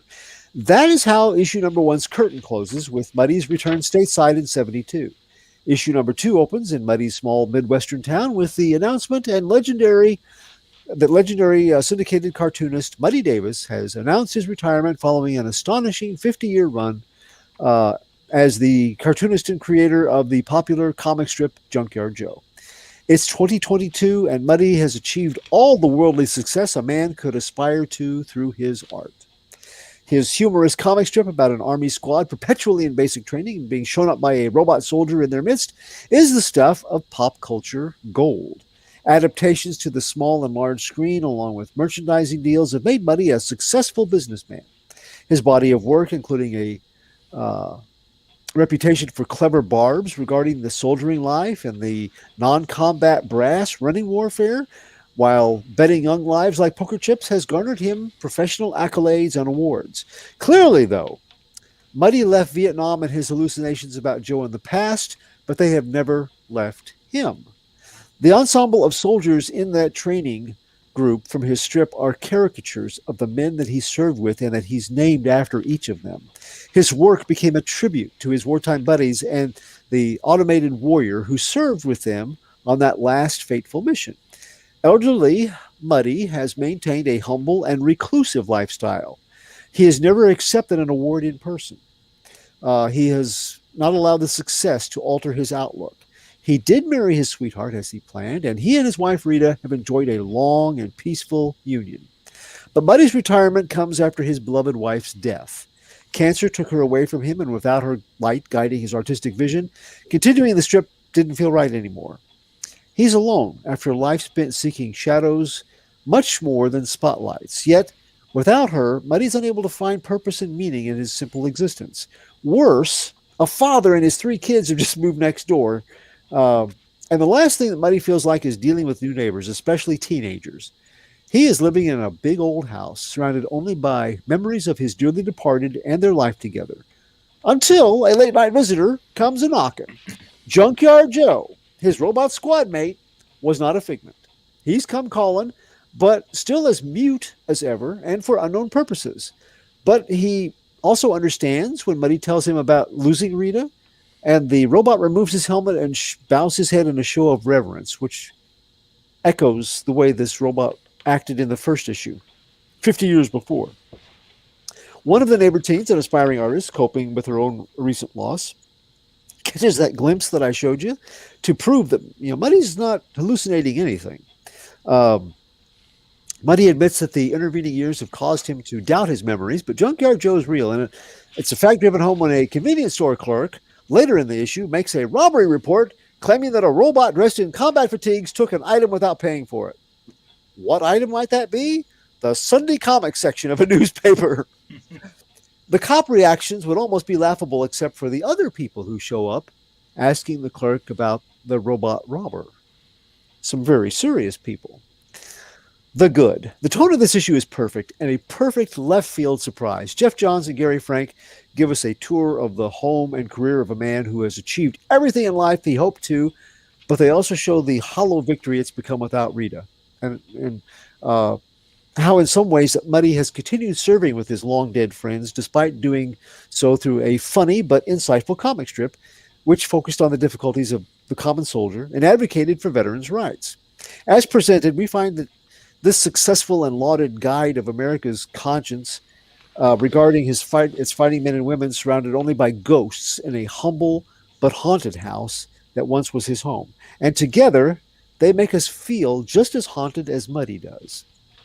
The surprise is having that story pick up 50 years after the happenings of that first issue. I imagine maybe declassified military documents revealing the existence of a 1970s project aimed at making war droids, and Muddy's seeing reaction to such news, or maybe cover-ups with LSD mixed with Agent Orange causing hallucinations among Vietnam vets who imagine seeing a robot soldier. But instead, there's been absolute silence for 5 decades. The GI robot analog steps aside with this issue, and this blazes a whole other pathway going forward with the narrative. And you feel the heartbeat of the universe of the unnamed beating louder as the story winds down. And that is what Frank and Johns, they are trying to make this the centerpiece with Geiger. Started off with Geiger. Now they're trying to use this as the centerpiece of how Geiger began. Or actually, there are some stories that go before this in the timeline, back into the 1800s and the 1700s. But this one is what they decided to launch and kind of be the pinion for all of it.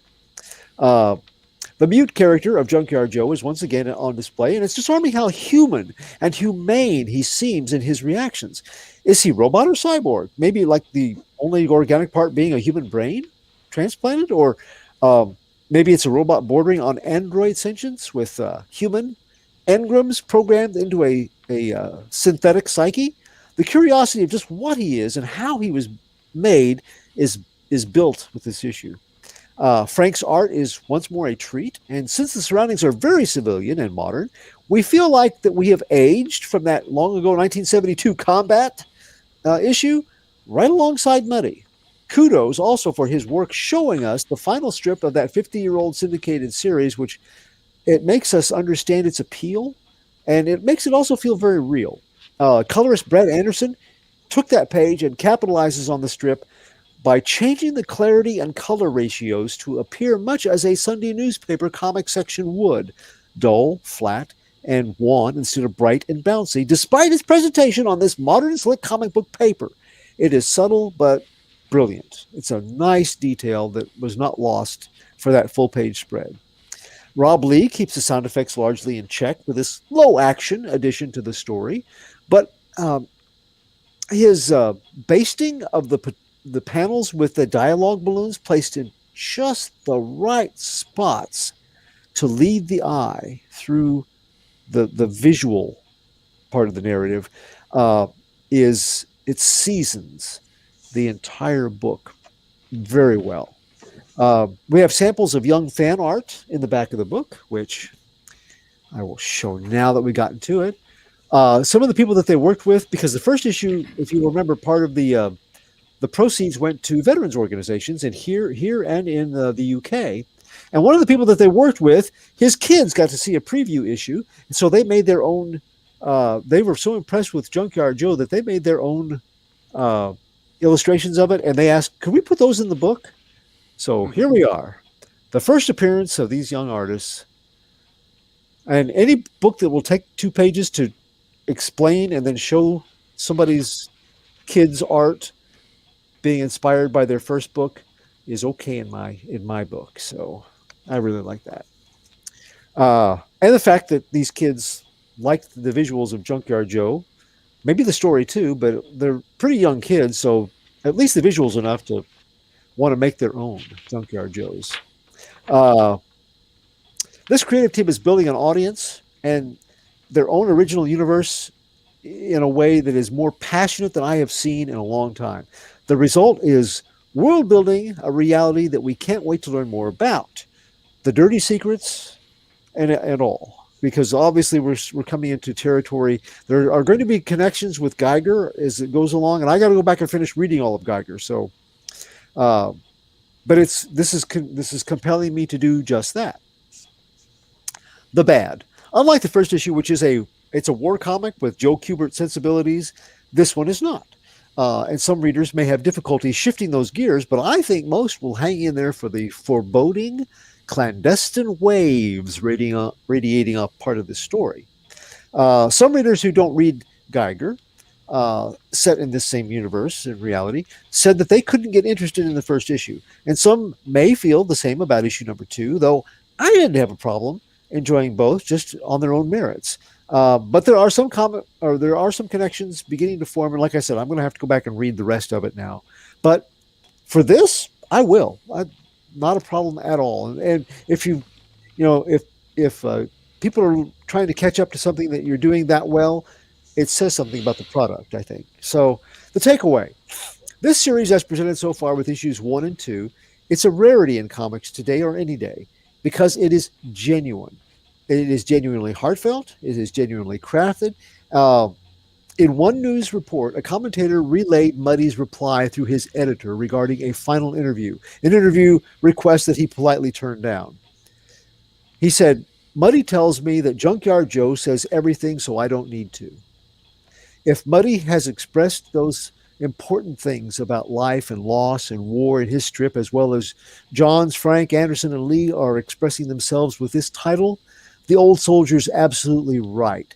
And for that genuine, crafted quality, and for its reality smithing that is pulling me in like a comic book-shaped black hole invested in the blossoming Geigerverse, Junkyard Joe number 2 earns a score of 9 out of 10.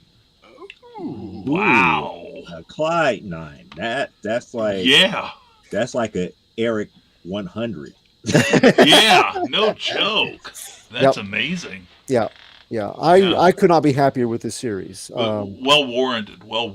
It's a fantastic show. Yeah. Yeah, and you reminded me that the other series that's coming out is based in like the Revolutionary War. Yeah. Right. I forgot about that one.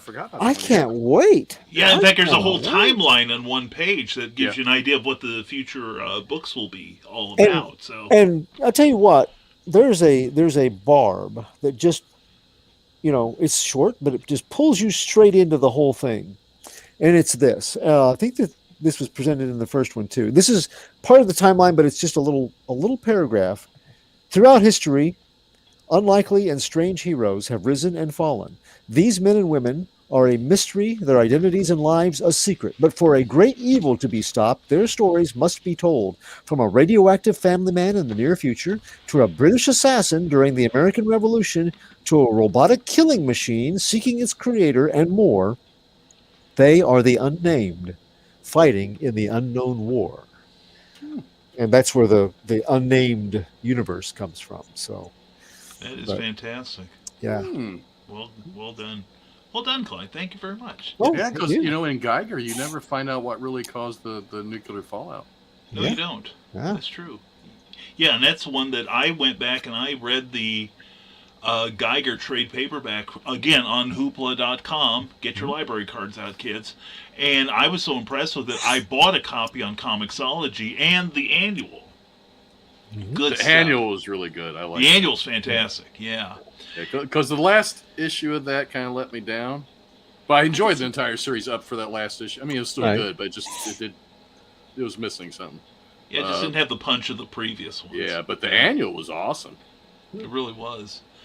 And we have some comments now on our closing minutes here. Ted Daves Artistry said, it was a privilege to work with you again, Clyde. Thank you. And Parallax Spectre, Parallax, glad to see you here. Oh, okay, I have arrived. Please start over, Mr. Clyde. And you can watch it on the rerun, darling. And sorry I'm late, but I brought donuts. Okay, I forgive you, Clyde. Clyde, start all over. And Donna's moving over to sit by Parallax, and Leia's going to hand feed her. This is good. And wow, very poignant, like some soldiers might really feel after seeing combat. A look into the psyche. Yeah. Nice, says Carl Wisman. And Parallax Spectre says a Clyde 9 is like a PGX 11.5. And glad I can hang around, says Carl Wisman, for that review, but I guess I must move along now. Good shows, guys. Hey, give Joe Dog and everybody our love. We'll see you over there at Hells to You. Okay, and that was a great review, says Donna. Couldn't agree with you more. Until next week, throws Parallax a kiss for the donut laters. Thank you, Donna. Mwah. Throwing one back at you. And we've got and Parallax goes, bye, Donna. Anyway, so in the last, and Parallax Spectre says, I need Junkyard Joe. We all do. It's a great book. Seriously, I can't recommend it enough. I agree totally with Clyde's review of that. That was a good read. So, we got like a minute or so left, everybody. Real fast, Clyde Hall, how can everyone keep up on you? Real fast. Who, me? Yeah, well, you can keep up with me, because I'm slow, I'm old. I'm a self-described elder statesman of geekery. You can find me at Stormgate Press, www.stormgatepress.com. The address right here is my my author's page there, and pick up Pulp Reality number 4 or all of the Pulp Realities. They're award-winning, and you need to find out why.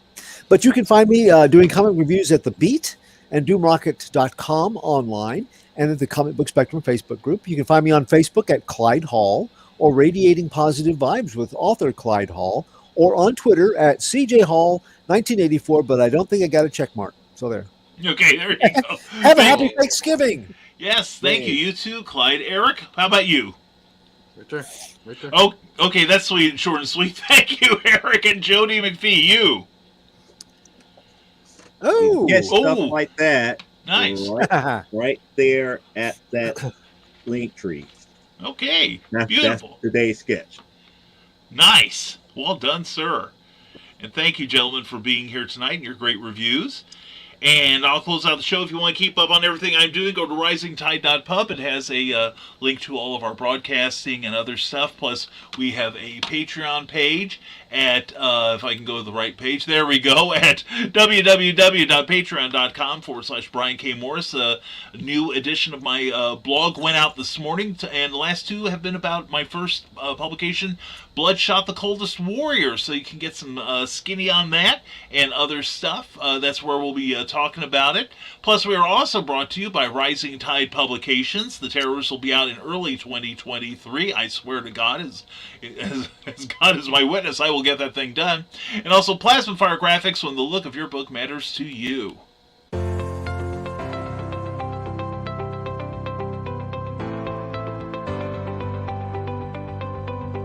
You've worked hard and written a great book. Now, it's time to give it a great cover. If you're an indie author or small press publisher, Plasma Fire Graphics is your source for affordable cover illustration and graphic design.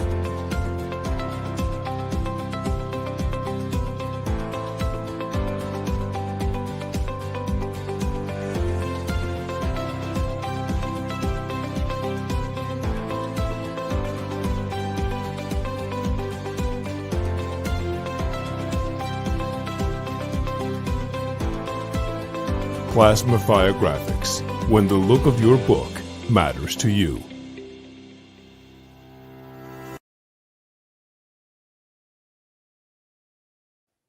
And if you want your book to look as good as Pulp Reality number 4, then go to plasmafiregraphics.com and check out their indie creator-friendly pricing. It's Plasmafire Graphics when the look of your book matters to you, because it definitely matters to your readers. If you've enjoyed any part of this program or plan to in the future, please give us a thumbs up, and please subscribe, ring that bell, and make sure you don't miss any announcements. We will be back in 2 weeks. If you want to see me before then, along with Carl Wisman, Donna Carlene, and Michaela Jade, and other wonderful people, go to my page. We'll be making an announcement for the Hoosier Indie Author Book Fair happening November 26th in in Wabash, Indiana. It's going to be a great time. Please come see us. And also, I'm available on Amazon, Walmart.com, Booksmillion.com, and Smashwords, as well as the RisingTide.pub page. And so, as always, folks, just missed the 2-hour mark. Anyway, thank you for showing up tonight. We'll see you again in 2 weeks, but check out the Comic Book Spectrum page on Facebook for more reviews, including some next week. And remember, as always, folks, stay smart, stay safe, wash your hands, and never apologize for being awesome. Thank you for being here for Comic Book Spectrum. We'll see you in 2 weeks, and happy Thanksgiving, everyone.